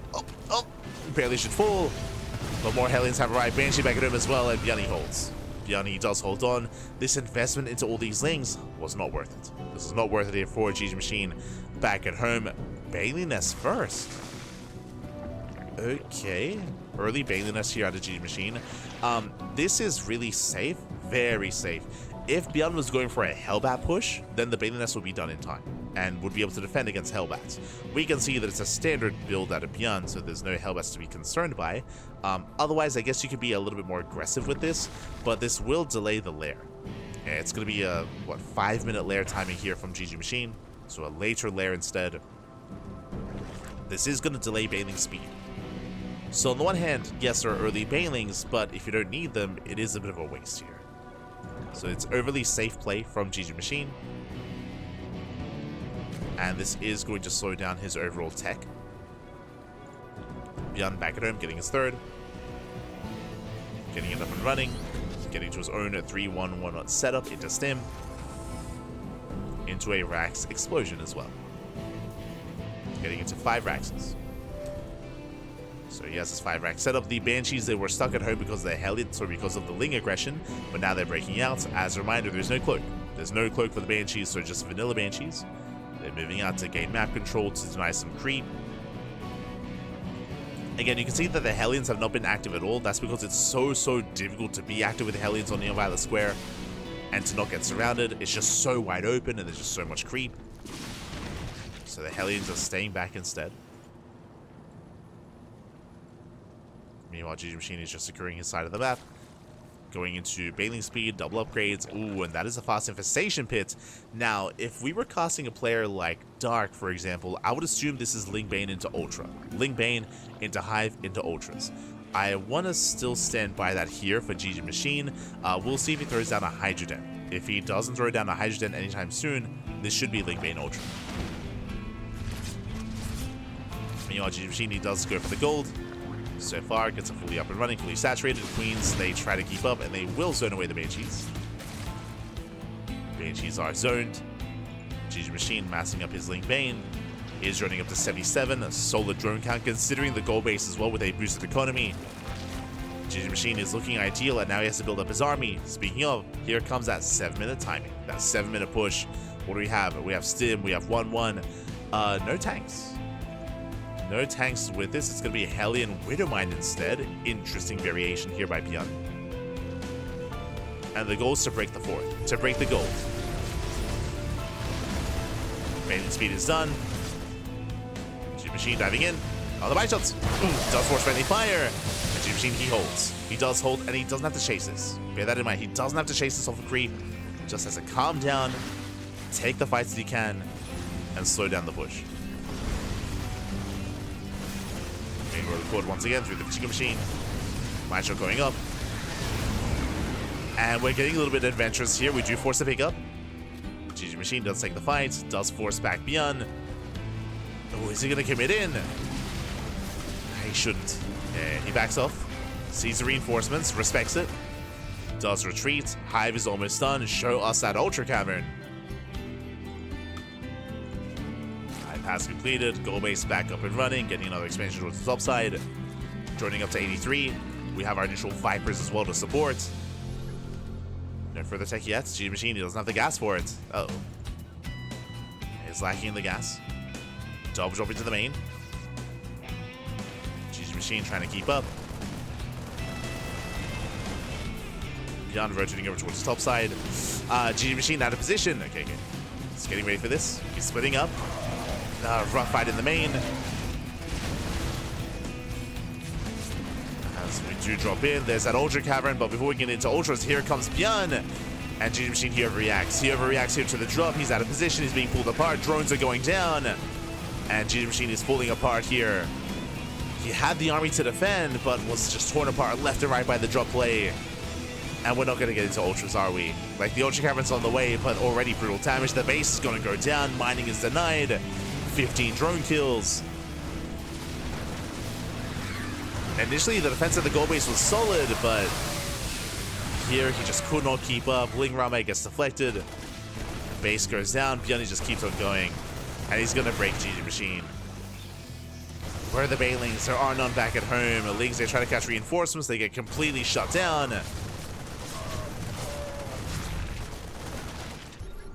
And ByuN is getting out of hand. He's getting out of hand. He's done it. And again, the initial defense was good. I was very impressed here by GgMaChine at the gold. But it was the drop play. It was the drop play that pulled him apart. And that's the big weakness of Ling Bane into Ultra. Like, sure, there are some Ultras on the way. But as you can see here, the big weakness is anti-air. Is drops. Like, you are lacking Hydras. You're lacking Mutas or Corruptors. There's no Spire. There's no Hydrogen. Anti-air is limited. That's the risk you take when you play this style. And ByuN did abuse it. Did abuse GgMaChine. Did take advantage of the lack of anti-air. And the drop play got out of hand. Go base goes down. GgMaChine was just torn apart. Now the Ultras have arrived, but it's too late. It's still a little too late. The damage has been done. Marauders are being incorporated. We don't have a Ghost Academy yet. That's the one thing that ByuN is lacking. I mean, Ultras, they can't really engage into this. The Machinga machine working against the Ultras. At the same time, ByuN just drops into the main. Once again, it's the drop play. The drops. They get out of hand. They get out of control. Queens are falling. Mineral line as well. Does burrow, but there's a scan. The burrow does nothing. Does nothing, man. And there's going to be 23 more drones going down. GgMaChine is down to 36 workers. Barely an economy. ByuN is not stopping. Not anytime soon. GG gets called and ByuN will take the game. ByuN will take down GgMaChine. GG. Ooh, GG, well played. An impressive game there out of GgMaChine. I'll be honest, was very impressive, especially when it came to the first push. And GgMaChine, he had the supply to defend. You can actually see it here in the graph as well. Our Zerg player is the orange line. ByuN is the red line. And when you see that massive dip, that was when GgMaChine was being torn apart between the gold, between the main, and between his fourth base, where he was being torn apart by the drop play. And he had the supply to defend, but he just didn't have it in position. He was just having a really hard time keeping up with the movement of ByuN. And that was game. That was game then and there. GG. GG, well played. But honestly, a really fun game. And again, we rarely get to see games on Neo Violet Square as well. We saw ByuN even struggling at times. We saw GgMaChine holding his own for a time as well. But that leads us into... let's go. That leads us into our next series, into our next game.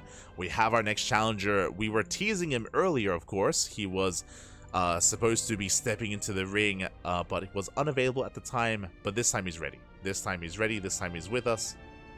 We have ByuN versus Cham. Let's go.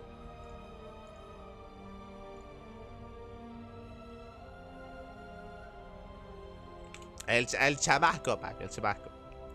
This time, we're not teasing you. This time, he's ready. He's good to go. It'll be Cham versus ByuN. And as a reminder, it is challenger pick when it comes to their initial maps.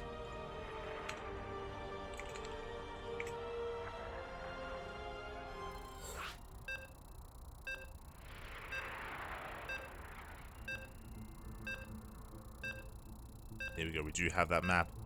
We're going to be loading into Frostline. Interesting. Interesting choice is what I will say. I'm feeling Roach play. I'll be honest. I'm feeling Roach play at a Cham, but we'll keep an eye on our Zerg player. We'll see how we play this out.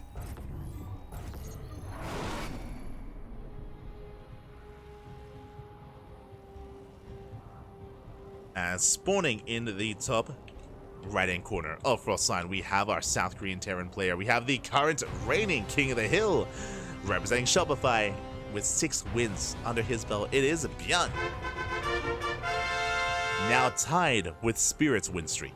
And spawning in the bottom left-hand corner, we have the Mexican Zerg player, the Blue Zerg, representing, I believe that is Xeritus Ignite. I wonder if he's actually representing them. Interesting. It is Cham. Here we go. If you're in the chat, predictions are open. Place your bets on who you think will claim the series. Best of luck in the chat. I might ask Cham about this because Xeritus Ignite is a... I was going to say a new team.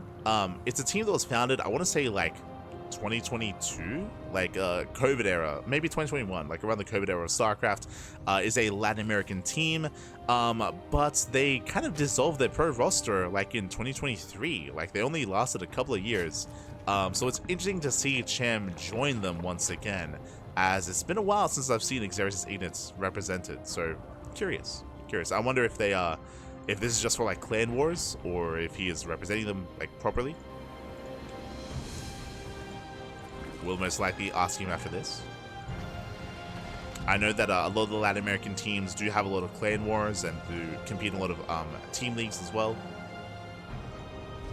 So I wonder if that's related. Or if he's just like a mercenary for their team.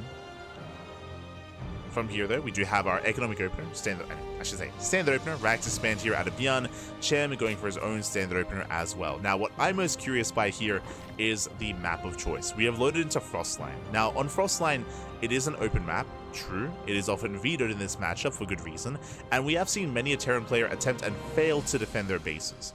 As opposed to some of these other larger maps like Neo Violet Square, Romanticide, Abyssal Reef, these larger maps that I mentioned are very defendable. They have very defendable third base and fourth base locations. Here on Frostline, not the case. Here, it is a large map, but has a very accessible third and fourth instead. Very wide ramps, very large openings, and very difficult to beat the defender in these locations. Because of that, we've seen a lot of success when it comes to 3-base all-ins. I'm referring to getting up to a third expansion, joining up to 66, getting a fourth base just for Larva, and going for like Mass Ling Hydra aggression, or even Roach Ravager base all-ins as well. So I'm curious if that's the plan for Cham. Cham, he is known for Roach Ravager play in this matchup. He is a Roach boy, very much so. So I'm leaning towards that, but we'll see. Like Cham, this actually wouldn't be a bad map for something like Mutas either, true. Mutas would be okay. A little bit more concerning as the rush distance by ground is very direct. Very direct.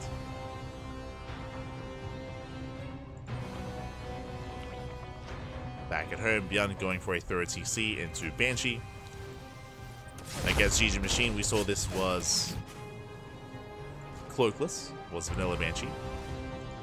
against Cham, wouldn't be opposed to committing a little bit harder.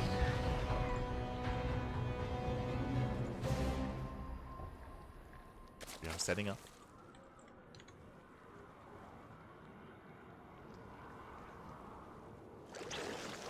Yes, the game that stole title is muted into his Widow Mines. Crazy, crazy.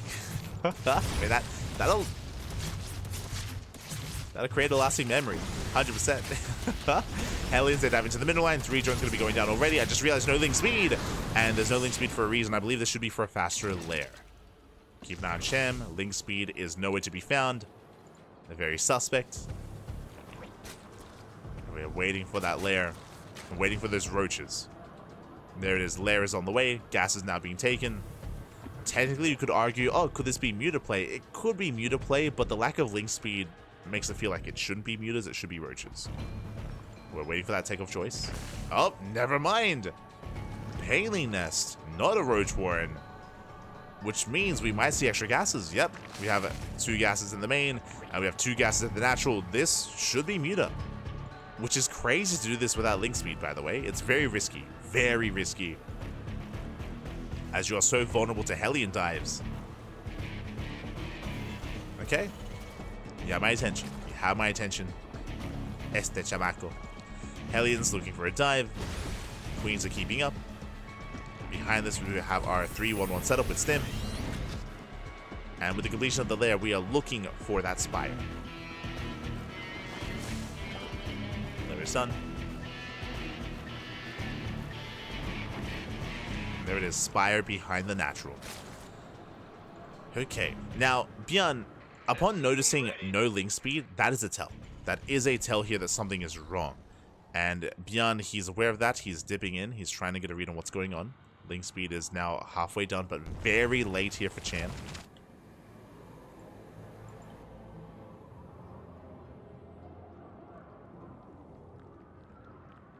Bathing speed gonna be on the way. Delayed double Evo chamber, delayed upgrades.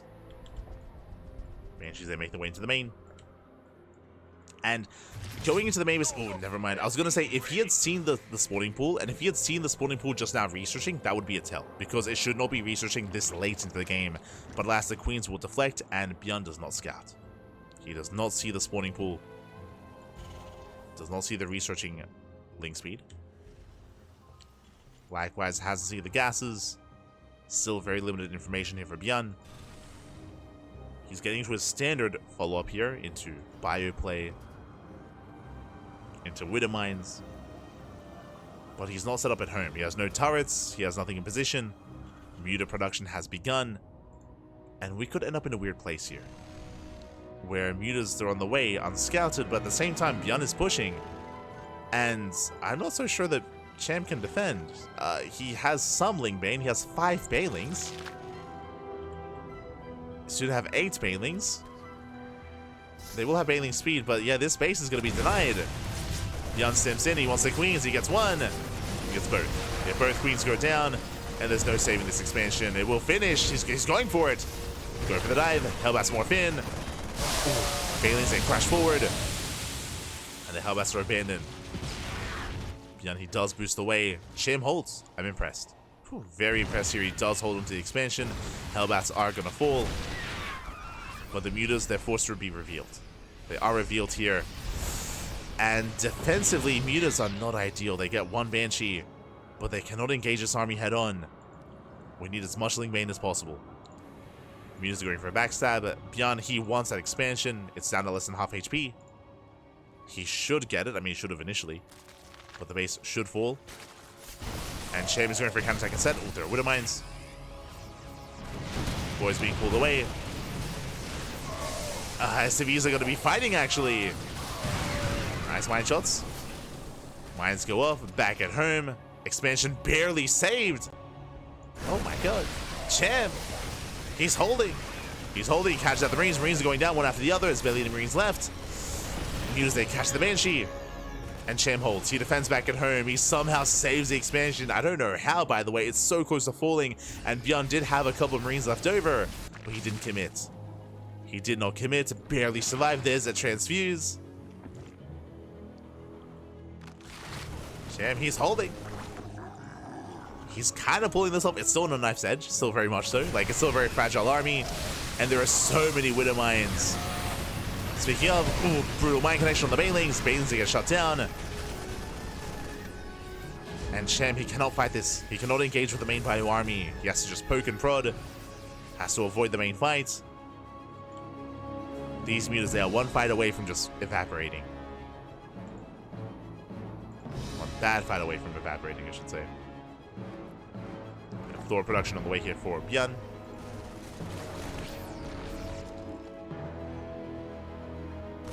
Cham catching up the drop. Ooh, we'll lose one muta. One muta goes down. ByuN now going out for a double drop. Cham trying to be active. Behind this, still on lair tech, still just Ling Bane Muta on lair. No hive yet, just now morphing in.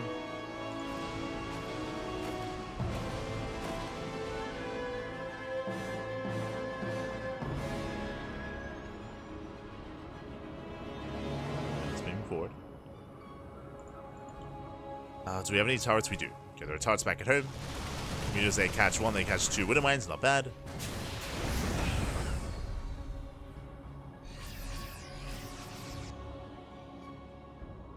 Mines go down.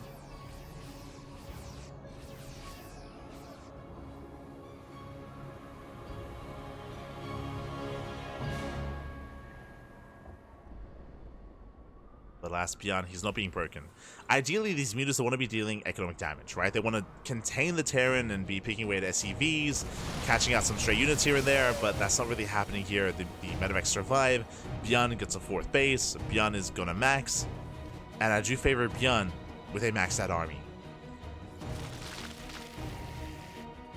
These mutas that have allowed him to survive, but they haven't really paid for themselves yet. As Cham is trying to catch out the drop. You know, main army's moving out. The drop is going to be cleaned up. Ooh, forcing friendly fire. Going for the CC. At the same time, there is some Ling Bane to defend. We get some decent connections. Planetary is going to fall massive Baneling connection. Oh my god, 24 CV kills. Cham, he takes the fight across the map. And back at him, he's holding on. ByuN plummets in supply. Very nice Baneling connections. And now he's collapsing in. And collapsing the army. He will shut this down. And the mutas. Oh god. They have to be careful. They have to respect the Thor. But Cham takes the lead. And again, ByuN wasn't paying attention. We saw barely on the glimpse on the edge of the screen. There was some brutal Baneling connections on the right hand side. Catching out all that ByuN. Cham, he got the fight that he wanted. He got the mineral line as well. And these Thors, they're low. The Thors are barely standing. Cham, now the hive is done. Now it's time for it's ultra time. Let's go. We're soon done with the mutas, replacing them with ultras. Ghost production has not begun for ByuN. Cham trying to trade. Keeping ByuN busy. ByuN is remaxing. Like, despite Cham having momentum earlier, ByuN, he is re-expanding, he's maxing out. ByuN still has a terrifying army. ByuN can still win this game. Cham has to be so careful here because he hasn't gotten into ultras yet. That's the trade. Turning with the army, going into the mineral line. SVs are going down. Does cripple the economy. Likewise, expansion is denied. And he's forcing the all-in. And we need ultras. We need as many ultras as possible. 4 ultras on the way. Here comes the push. And can ByuN be stopped? As ByuN is all in. He's all in here. He's got what? He's got 3-3. He's got a massive amount of Marine Marauder, Thors, Widow Mines, a terrifying army. Banelings are not ready. Uh-oh. Banelings are barely not ready in time. And again, that's still a lot of Marauders. Ultras are still on the way. Kind of splitting, gonna finish up just in time. 3-3 will not. And Cham needs a little bit more time here for his upgrades. As the base is going to go down. Ultra's coming in from behind. At least trying to. We get the full surround. The Ultras from the front, from behind. The Ultras are melting. Bailey's rolling in. Oh my god. Brutal mine shots. Brutal connections. But it's going to be enough. Cham, he holds. He shuts down the army. GG gets called. Cham, he survives the all-in. And Cham, he will deny the 7th win. And Cham is our new King of the Hill. Whew, GG. Hi. GG, well played, Cham. He does take it. Cham, he was kind enough to not be available earlier, allowed ByuN to like accrue a win streak, I should say, to get some wins under his belt, got up to 6, but last, the 7th win is denied. Cham does dethrone ByuN and is our new King of the Hill. GG, well played, congratulations. Cham does take it. Again, a very, very close game, very intense as well. It was all on a knife's edge. That's how it is when you play Muta. Like, at any moment, Cham could have lost everything, but he was able to get the best fights possible. He was able to catch ByuN with his pants down. ByuN was inattentive defensively back at home. That's when ByuN lost the mineral line and when he lost his reinforcing army as well. We saw ByuN drop 60 supply in like a couple of seconds when he took a bad fight at home and then took a rough fight across the map as well. Cham did overwhelm, and then from that moment, basically ByuN was all in. ByuN was all in. He was forced into the all in after he lost another mineral line, and Cham got into ultras just in time towards the end of the game. Just in time. GG, well played. Whew. With that, we have our next setup here. We're getting into our 14th best of 1. Cham is our new King of the Hill. Long may he reign, or is it going to be a short one? We're here to find out as we have our next challenger already here. ByuN went on a crazy win streak. Spirits went on a crazy win streak. Can Cham do the same, or is it going to be a bit of a shorter reign here instead? As we're getting ready for our next matchup, it's going to be a ZVP. It's going to be, I believe, a ZVP. Un momento. As I do notice our Polish Protoss player rocking up, but we'll need some confirmation. We'll see. Hey Gamba, yeah, I got you. Oh my god.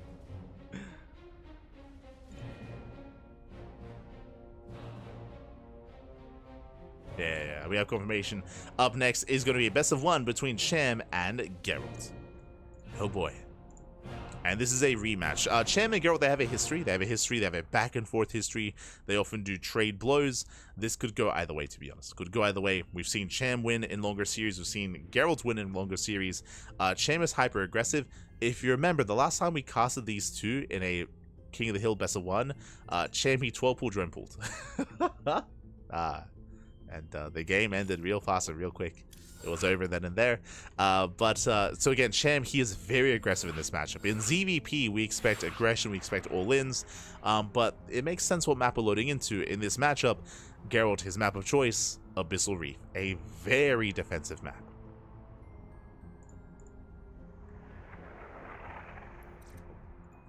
Yeah, very defensive here. The goal for Gerald is going to be to survive the aggression of Cham, to get into the mid game in a solid game state. And Cham, he even just posted a message. He's like, getting serious, I see. Yes. Geralt is very serious. He's here to win, baby. Abyssal Reef. Let's go. And I do favor Geralt on this map. I mean, in general, I'd favor defensive players or even Protoss and Terran compared to Zerg on Abyssal Reef. It is very defendable. It is a little bit easier to get into your 5-base economy and max out and embrace Skytoss and get to the late game. We'll see if he can get there. We'll see if our Zerg player can try to break his opponents before they can max out. Let's go. As spawning in the top left-hand corner of Abyssal Reef, we have our Polish Protoss player. We have our red Protoss representing Streamer Zone. Our new challenger, it is Gerald. And spawning in the bottom right-hand corner, we have the Mexican Zerg player, the Blue Zerg, the current King of the Hill with 1 win under his belt. But that's a big win, though. Did bring down ByuN. It is Cham.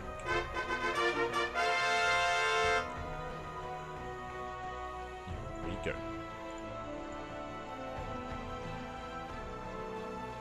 Cham is going for a hatch first.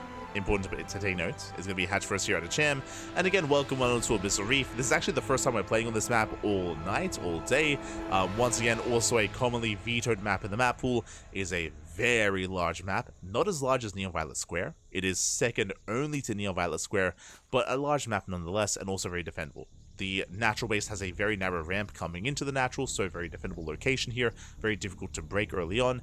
Likewise, because this is so defendable and so easy to wall off, the Protoss or the defending player can actually focus their defenses at the third base instead. The third base likewise does have a ramp on the left hand side. There is an even plane of elevation here to gain access to the third, but it's actually guarded by rocks and guarded by another ramp here towards the center in between all the bases, so it's very difficult to lay siege upon the natural and the third.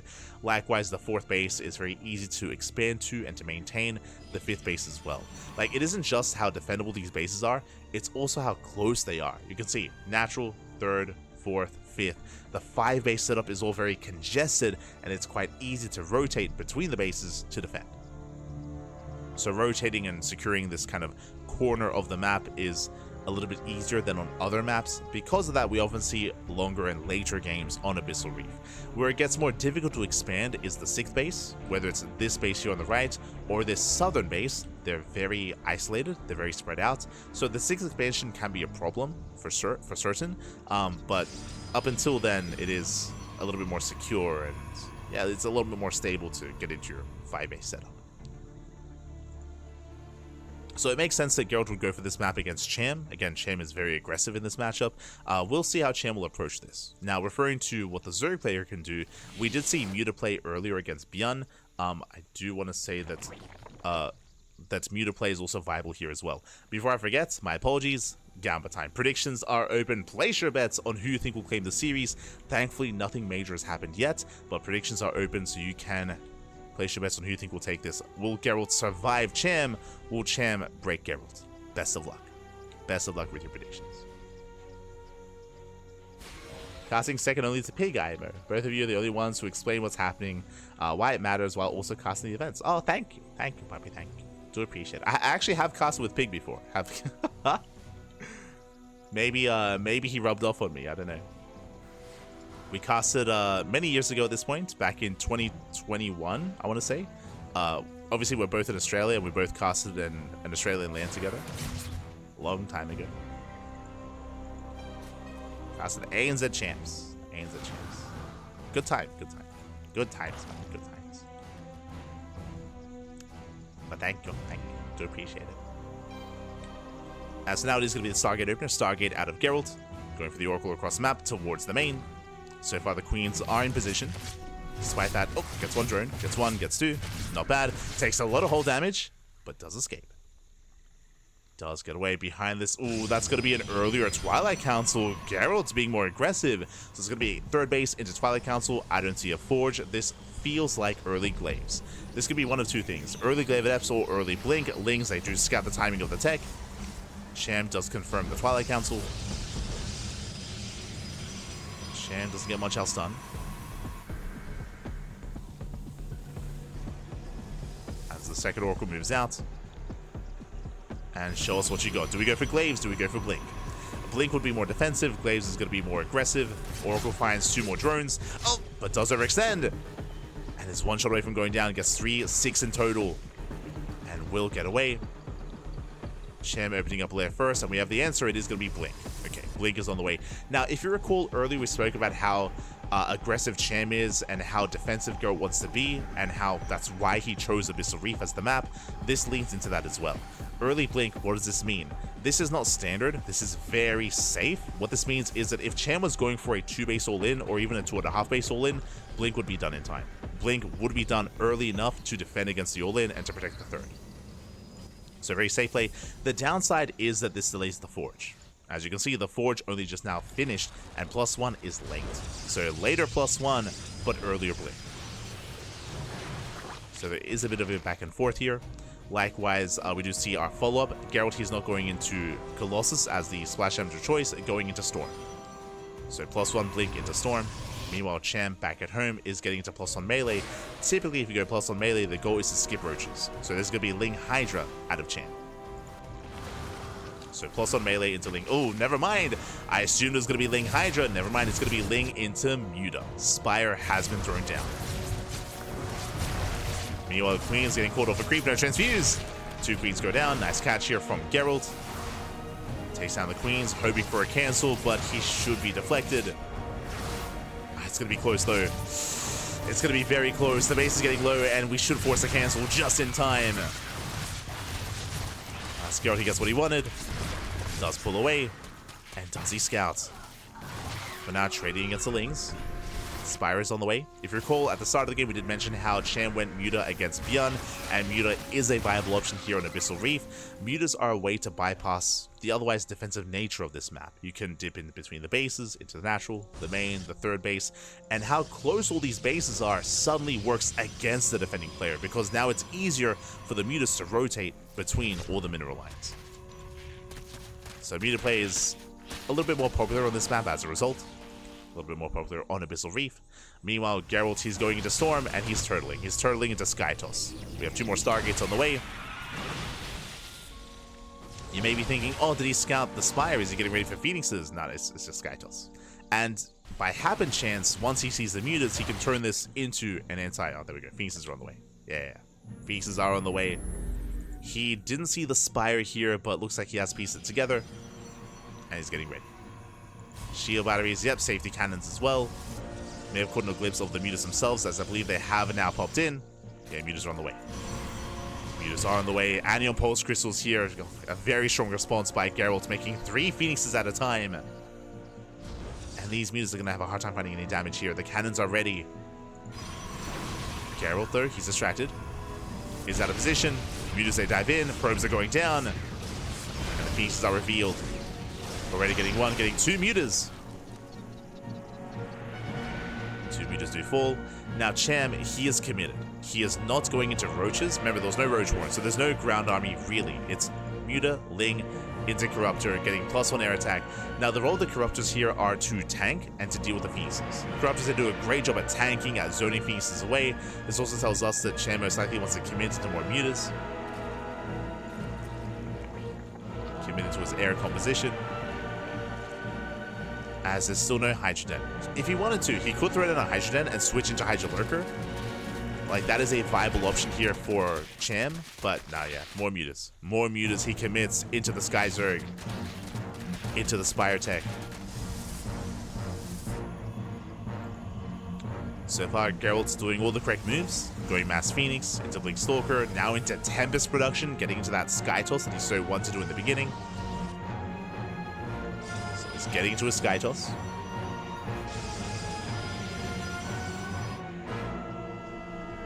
And Geralt isn't pushing. As we mentioned at the start of the game, just how easy or how more defendable you are on 5 bases on Abyssal Reef, there's no reason to push out. Just chill, defend on 5 bases, turtle on up, we have cannons, shield batteries, stasis traps, we have Warlofts as well, good Sim City. Geralt has no reason to push. Cham, meanwhile, moving in. Ideally wants to try to catch those Phoenixes. He has how many Corruptors? He has 15. 15 Corruptors for Cham.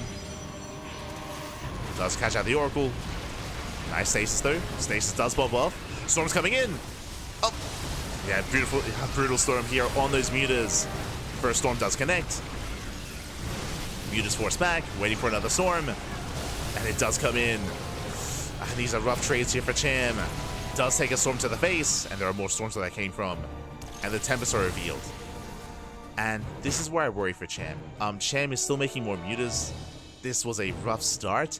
He can still pull this off, but it's very committed. It's very all-in. He's hoping to win one big fight and just overwhelm.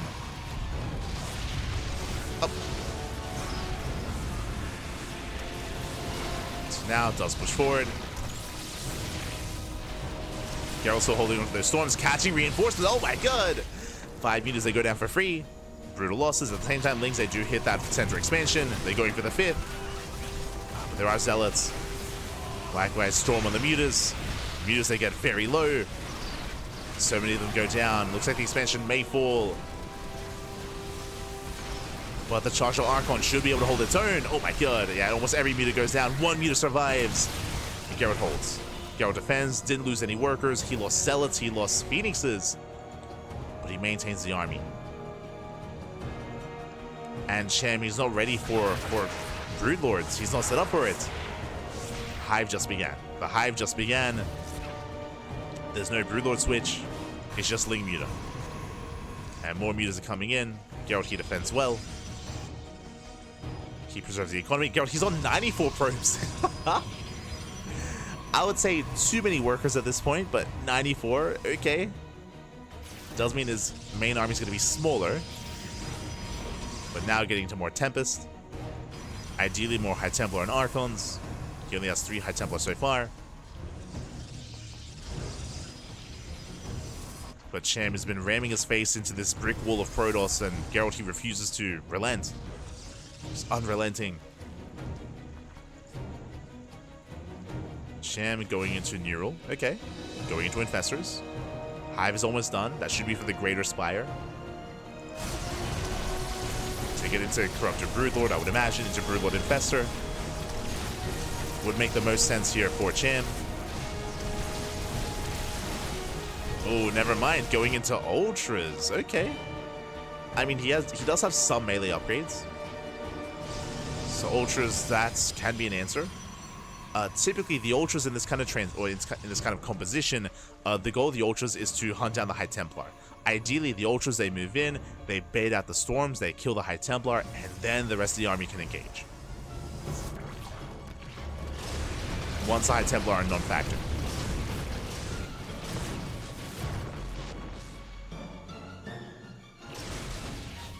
I mean, that would be the role of the High Templar or the Broodlords as well, right? They both have the Ultras or the Broodlords as well. They have the same role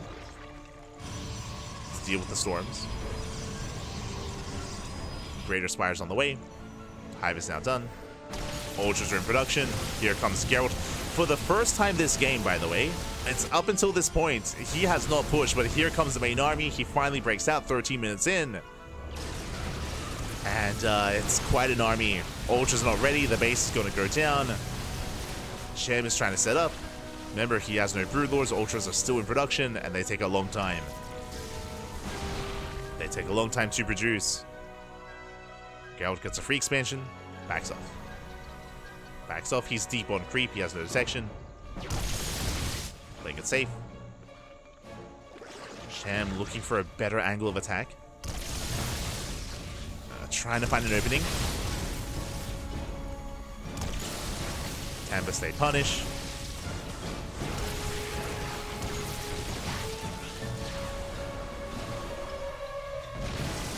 Again, he's trying to go for the surround.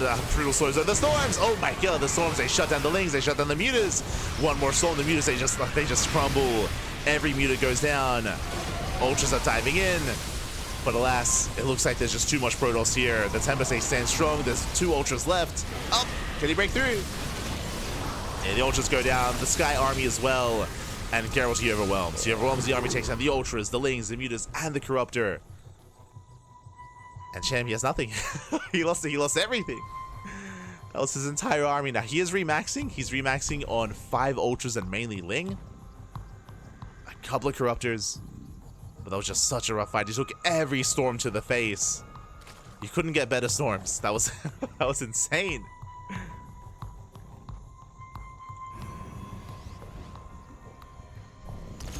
They counterattack. There's a wall of cannons and shield batteries.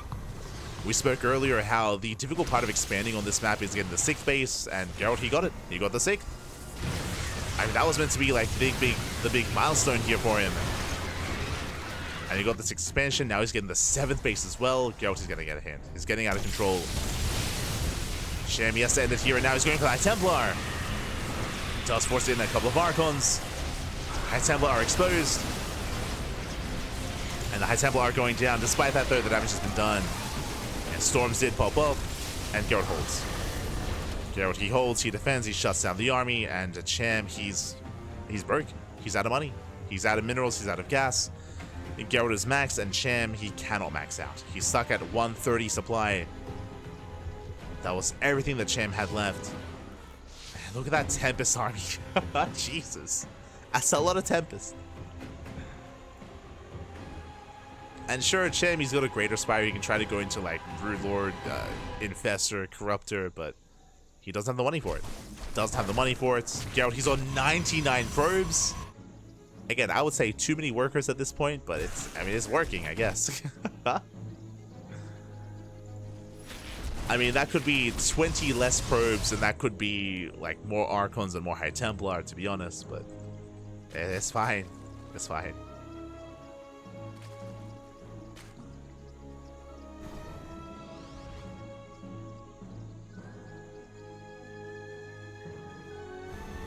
Gerald is pushing. Yo, for the first, he's got the Observer. Does have an Observer. He can start working his way through all this creep. Finally. And Cham is being given time to rebuild. So he's slowly amassing an army to work with. The problem again is that Cham, he's doing everything he can to build an army. Gerald has an insane bank. He's got 7k minerals, he's got 4k gas. And Gerald, he is free to take a bad fight and to rebuild anyway, to remax. And Gerald, he's snowballing out of control. Working through all this creep, taking down another expansion. Cham setting up an attempted surround.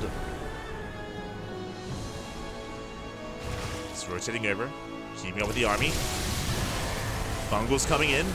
A nice storm of the Lings. Fungal grazes the army. Ultras, they collapse on the High Templar. They try to get another storm. Here come the Archons. And the Tempest, they hold their ground. We have a couple of Fungal Souls this time. We get the Neural as well. Is it going to be enough? It shouldn't be. Yeah, there are just so many Tempests. There's no Corruptors. The Tempest, they reign supreme. Not enough anti-air. Stalkers, they come in to reinforce. And Cham, he will lose everything here. He will lose everything.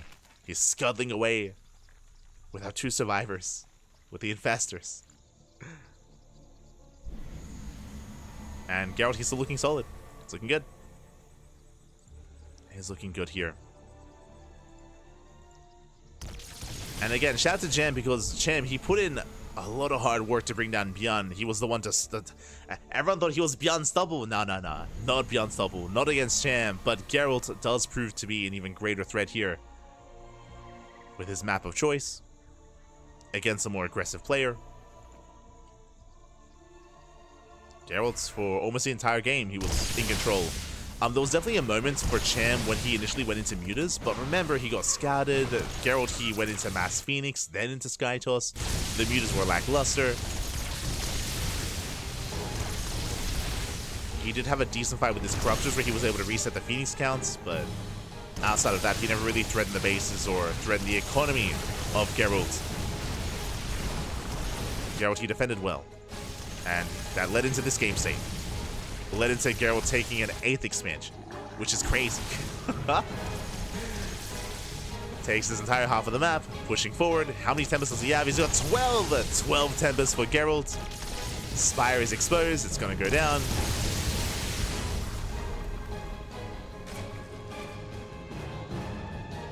And Cham, he's hoping for a mistake. He's going for the dive. I don't think we even need to recall here, but... Gerald, he recalls just to be safe. Okay. Cham, he holds on. Does hold. Gerald, he respects the Infestors, true. Does respect it. Pulls away.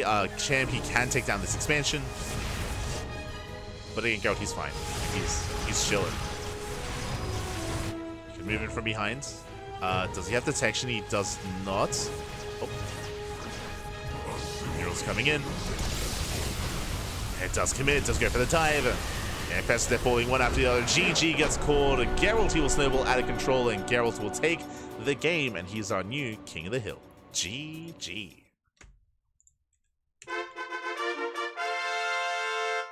Ooh, GG, well played. Gerald, he will claim it to get a very strong showing here from Gerald, especially on Abyssal Reef. You can also get a glimpse as to why this map is often vetoed. It's often vetoed. You often do not see Abyssal in ZVP for this reason, as this kind of play is favored, or I should say defensive play is strengthened on Abyssal Reef. And with that, Gerald does claim the win. Cham is knocked out. Cham did attempt to go into muta play, of course, but he was shut down ahead of time. The mutas did not achieve enough damage. They did not pay for themselves. And now we are getting into our final best of one of the evening. We have one more match, one more game here to determine the final King of the Hill. Let's go. Let us go. Oh, as we have our next setup.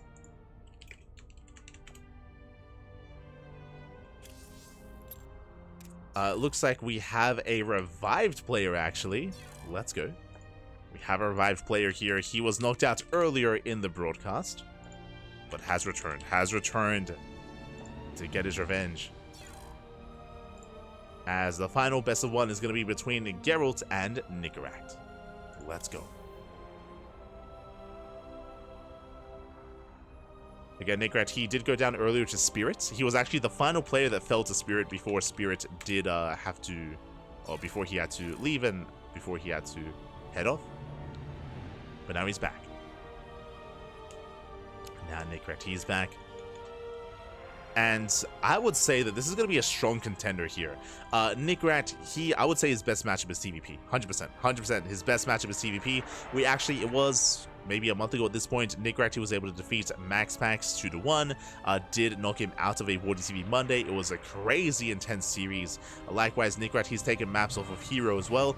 If you can take down MaxPax in a series and take maps off of Hero, mate, you can take maps and series off of any Protoss player in the world. So Nicoract, this is the matchup where he can thrive in the most. He is hyper aggressive, but it's a best of one. Anything can happen. I expect an aggressive build here by Nicoract. We'll see how Gerald will approach this. As a reminder, it is Nicoract's map of choice. Go. Oh, and of course, before I forget, if you're in the chat, you can see the command !OSC. If you want to support these OSC events, whether it's events like OSC King of the Hill, the OSC Rising Star, or even the OSC mid-season, championship and even mid-season playoffs, you can support them via Matcherino. You can see there the !OSC Matcherino command in the chat. There is a Matcherino page where you can help support the event and you can help fund the tournament. That is for the upcoming mid-season playoff. I believe that is still a ways away, but you can support it. The event will be taking place in April, so still a ways away. But yeah, shout to OSC, shout to Eddie, of course, in the chat as well. And again, these big OSC events, I mean, they're players that so many do rely upon here when it comes to the online circuit, when it comes to the online tournament scene. Big shout to OSC supporting StarCraft for many, many years. But here we go, we are jumping into our final best of one. And spawning in the top left-hand corner, spawning in the top left-hand corner of Whistles of Gold, we have our... we have our red Terran player representing the Platinum Heroes. Our new challenger, it is Nicoract. And spawning in the bottom right-hand corner, we have the blue Protoss player representing Streamer Zone, the current King of the Hill from Lena, Poland. It is Gerald. We go. And if you're in the chat, you know what time it is. It is Gamma time. Predictions are open. Place your bets on who you think is going to be the final King of the Hill. Is Gerald's going to get a second win, or is Nicoract going to take that crown away from Gerald? I'll be honest, it's going to be quite close. I do rate these two players quite highly, and I do rate them next to each other. Oh. Let's go. Yes, this Sunday is Thermal's 2v2 tournament, and Gerald, he asked him out to be his partner, and Nicoract agreed. Let's go. If I'm not mistaken, who did Gerald play with last time? In January, Gerald he played with a laser, and then the next month, Gerald he played with, I want to say it was another Polish player. Hold on, I need to know now. Was it Gerald and was it Shameless? No shot. Hold on. February. I know he had a new partner, because Alazer played with Skillus. Oh. Alazer played with Skillus in February, and... they played together. Yeah, there you go. He played with Nicoract. Ah, there you go. They already played together. Beautiful, beautiful. Ah. Soon to be two partners, but now competitors. Now facing up. Again, no bad blood between them. Probe did go down. Sorry, I was looking at Wikipedia. I was my apologies, but worker did fall across the map.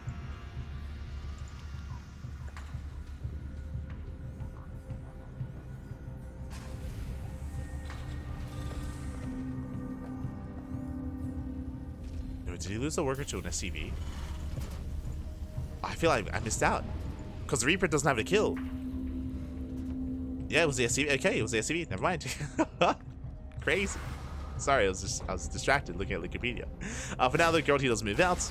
Does push to the center. Welcome one to Whispers of Gold. Whispers of Gold is a rush map. It is a rush map. It is a very aggressive map as well. Aggression is favored, and this does make sense that Nicoract would embrace a map like this. Back at home, going to be a Twilight Council opener. Twilight Council into Blink. There's that 1-1-1 setup. And we'll see what Nicoract goes for. For now, initially, Hellion to scout. Nothing crazy yet. Gerald poking in.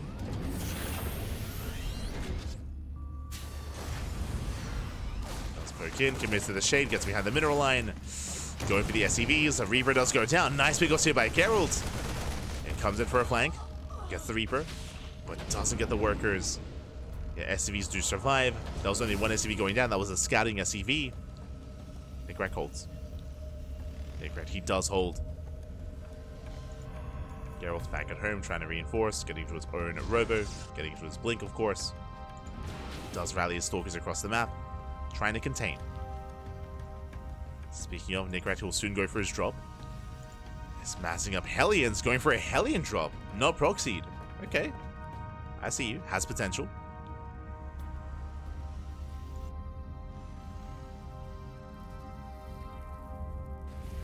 Here we go, waiting for that third Hellion, and is moving out. Now, for those that are curious, how many Hellion shots does it take to kill a worker?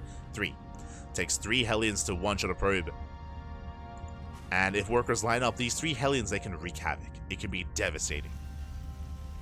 So this is a very deadly drop making its way across the map. Gerald, he is at home with his first stalker. 1 across the map, 1 at home. Gerald goes 2-gate blink into a third, very greedy build. Hellions, they are getting caught out though. They got 1 volley off, they get 2 probes so far. They get 3. And only 3. Could have been so much worse. But Gerald, he does defend, and he claims his third base. Does claim his third. Okay, going 3-gate blink. 3-gate blink into a third. And we typically expect players to go 3-gate blink into +1 in charge. That has been the kind of meta, that has been the standard follow-up in this matchup for the past couple of months. We can see Gerald, though, he does go a little bit more old school. Blink into Colossus. Delayed charge. Oh. Drop gets cleaned up. Gerald does defend. Back at home, we see Nicoract building his forces. I believe he did not see the tech. Yeah, he has not seen the bay. He has not seen the third either. He'll soon confirm. And Nicoract, he boosts in, gets eyes on the expansion, is aware of the third base, of the timing. He's not aware of the faster Colossus. Oh. Almost catching up a Stalker. Stim just began. This is an early push here from Nicoract. Very early. Gerald doing a great job at slowing him down. As Nicoract, he bleeds out to 3 Marines. Even more Marine kills. Again, it's all about just nibbling away at this force before it gets to the third. And Nicoract, he's losing too much here. 5 Marines already. Gets 1 Stalker. Losing 6. Does get across the map with almost half his Marine counts. Is within range, but Gerald, yeah, he can just dive in. He gets 1, he gets both tanks. Takes down the tanks, cleans up the Marines, and this was not worth it for Nicoract. He will lose everything.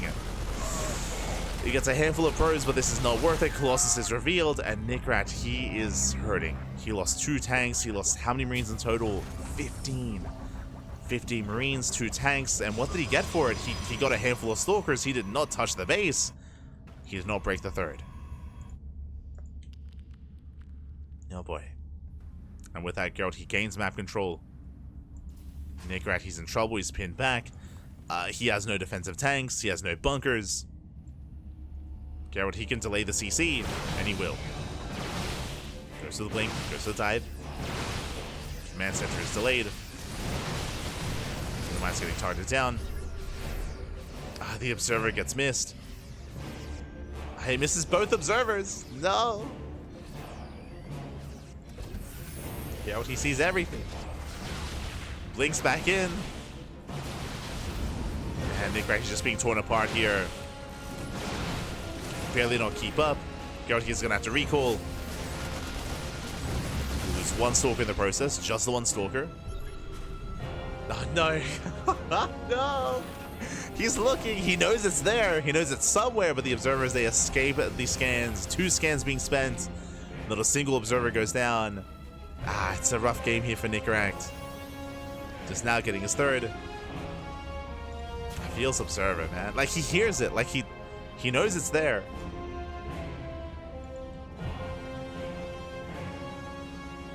Wes does push. Gerald back at home. He's got 2 Colossus. He's ready for this.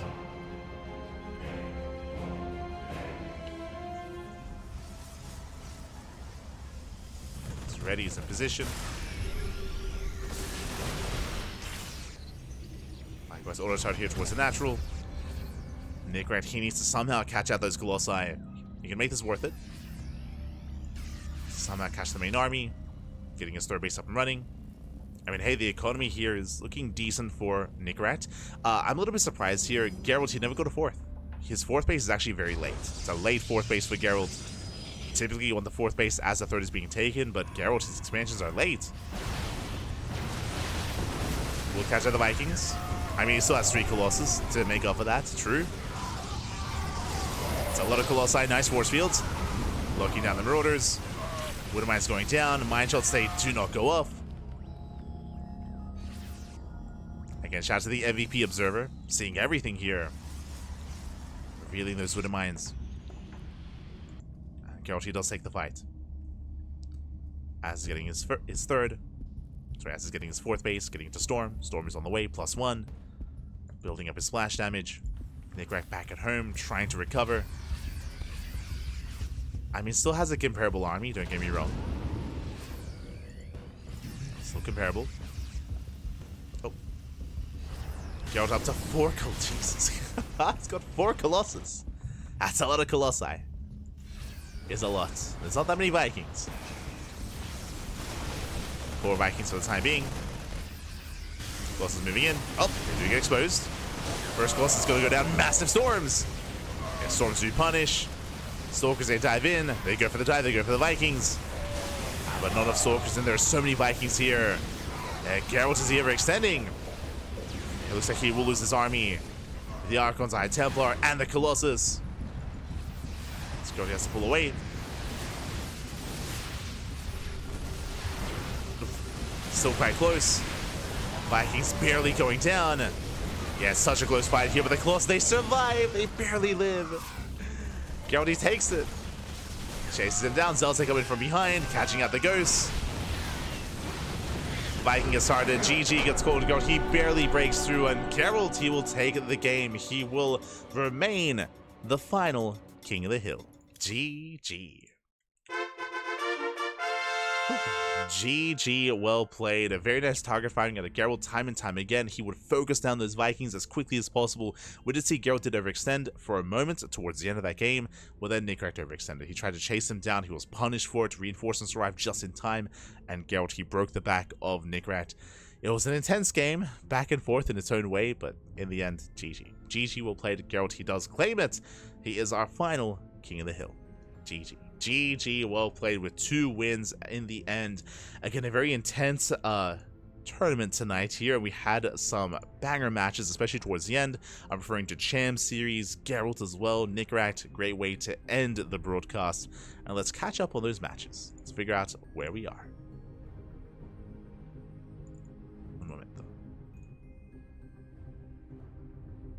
Beautiful. There we go. From the top, if you weren't here at the beginning of the broadcast, we did begin with Spirit. Spirit, he was our initial reigning king of the hill, and Spirit went on a deep run. He took down Jumy, took down Krystianer. These first two matchups were very close, very close. Shout out to Jumy and Krystianer. Did go down to Spirit. Likewise, Rebellion, Percival, Solar as well. This was a very intense game as well. This was on Neon Violet Square. I mentioned this before, but Spirit, he did proxy 2-rack Solar, and he snowballed out of control. It was a very impressive game there from Spirit to bring Solar down, and likewise Nicoract towards the tail end of Spirit's run. Now, if you can see here, Spirit, he actually didn't play any further than that. He didn't lose, technically. Spirit is undefeated, but alas, Spirit, he was otherwise preoccupied. He could not continue his performance. He did have to leave us, so Spirit did bow out, and we had a fresh set of players instead. So Spirit, he gets 6 wins in a row. Then we had ByuN versus Trigger. In a new PvT, ByuN took down Trigger, NightPhoenix, LunaSea, alongside Shameless and UedSoldier. ByuN, he flexed his TVP, took down GgMaChine, and the player to stop ByuN was Cham, El Chamaco. That was a crazy game on Frostline, so do check that out if you did miss out on the broadcasts. I do recommend the VODs. Do recommend Cham versus ByuN. It was a crazy ZVT. Even ByuN versus GgMaChine as well. But Cham, he did bring ByuN down after a 6-game win streak. Six games, just like Spirit. He was denied. And Cham, I mean, his reign was a bit of a shorter one. After defeating ByuN, I'm sure Gerald was very happy. He was like, thank you. He was like, ByuN was looking like an animal pipe. Oh my god, thank you so much. Gerald, thankful for that, does knock Cham out on Abyssal Reef, if you recall. It was on Abyssal Reef, and then Gerald took down Nicoract at the very end of the broadcast as well. So Gerald is our final champion. What does that mean? That means that Gerald, he is going to be invited. He's going to be invited to be the starting player next week, just like Spirit. So Gerald, he's going to be invited. Whether or not he will accept the invites, up to Gerald. He might accept it to be the starting player. Otherwise, we'll get a fresh set of players instead. So GG well played, and congratulations to all of our champions, to Spirit, ByuN, Cham, and Gerald for being our kings this week. Well played. GG well played. And with that, I hope you all enjoyed yourselves. I hope you all had a great time here tonight. Again, I always love OSC King of the Hills. These are unique formats, pure best of ones, pure chaos as well. Not your typical tournament format. Something different, something more unique, something fun. GG. GG well played. Hope you guys enjoyed yourselves. When it comes to our next broadcast here on the CranKy Ducklings, bam, you can see it here ready for you. We do have our weekly schedule. We just wrapped up with our second cast of the day. We were live early with Pikasaur Monday. We just wrapped up with OSC King of the Hill, and tomorrow, Wednesday morning, we're live with the Code for Giants Cup. Code for Giants Cup is going to be on Wednesday. That's going to be in later today, actually. Let's go. 7 hours. In 7.5 hours, we're going to be live here on the channel with some Code for Giants Cup. Otherwise, tomorrow on Thursday, we're going to be live with the podcast. Friday, we have FSL. Saturday is SCL and SDO. And Sunday is Sparkling Tunica. Plenty of content, plenty of StarCraft over the course of the next couple of days. As you can see here, we do have a slightly leaner broadcast schedule this week, which I look forward to. Instead of 2 casts a day every single day, we have 1 cast on Wednesday, 1 cast on Thursday, 1 cast on Friday, and 1 cast on Sunday. It's beautiful. It means that we can sleep, and it means that we can stream. !light in the chat if you're interested. I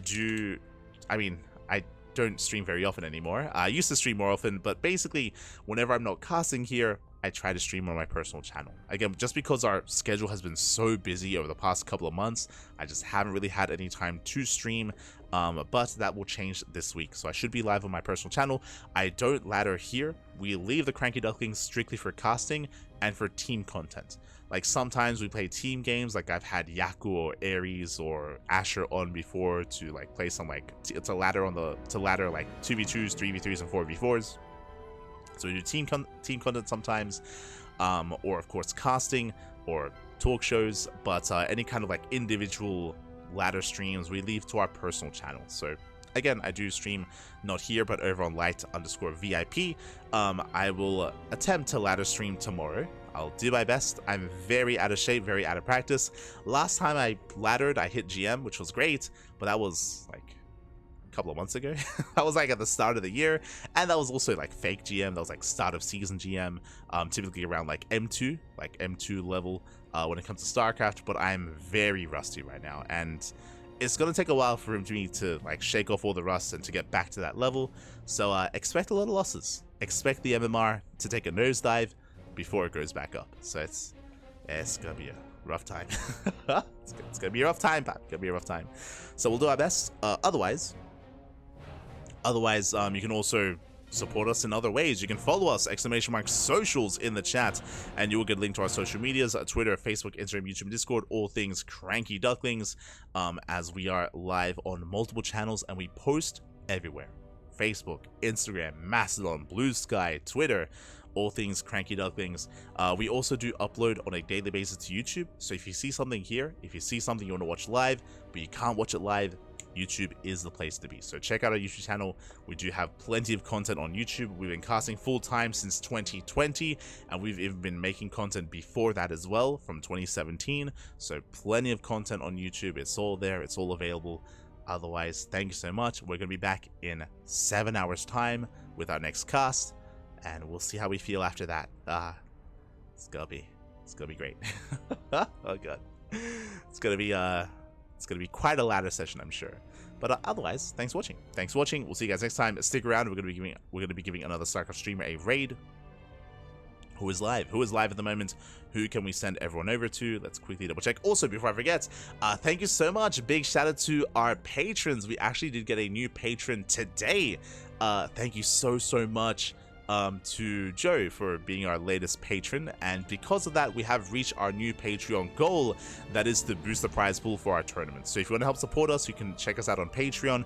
We will set a new goal soon, maybe after STC. We'll set a new goal, and the current goal was to actually allow for our events to pay out top 4. Currently our events, our open cups, only pay out top 2. Very top heavy, but now the prize pool has been increased enough to the point where we can pay out top 4 as well. So thank you so much.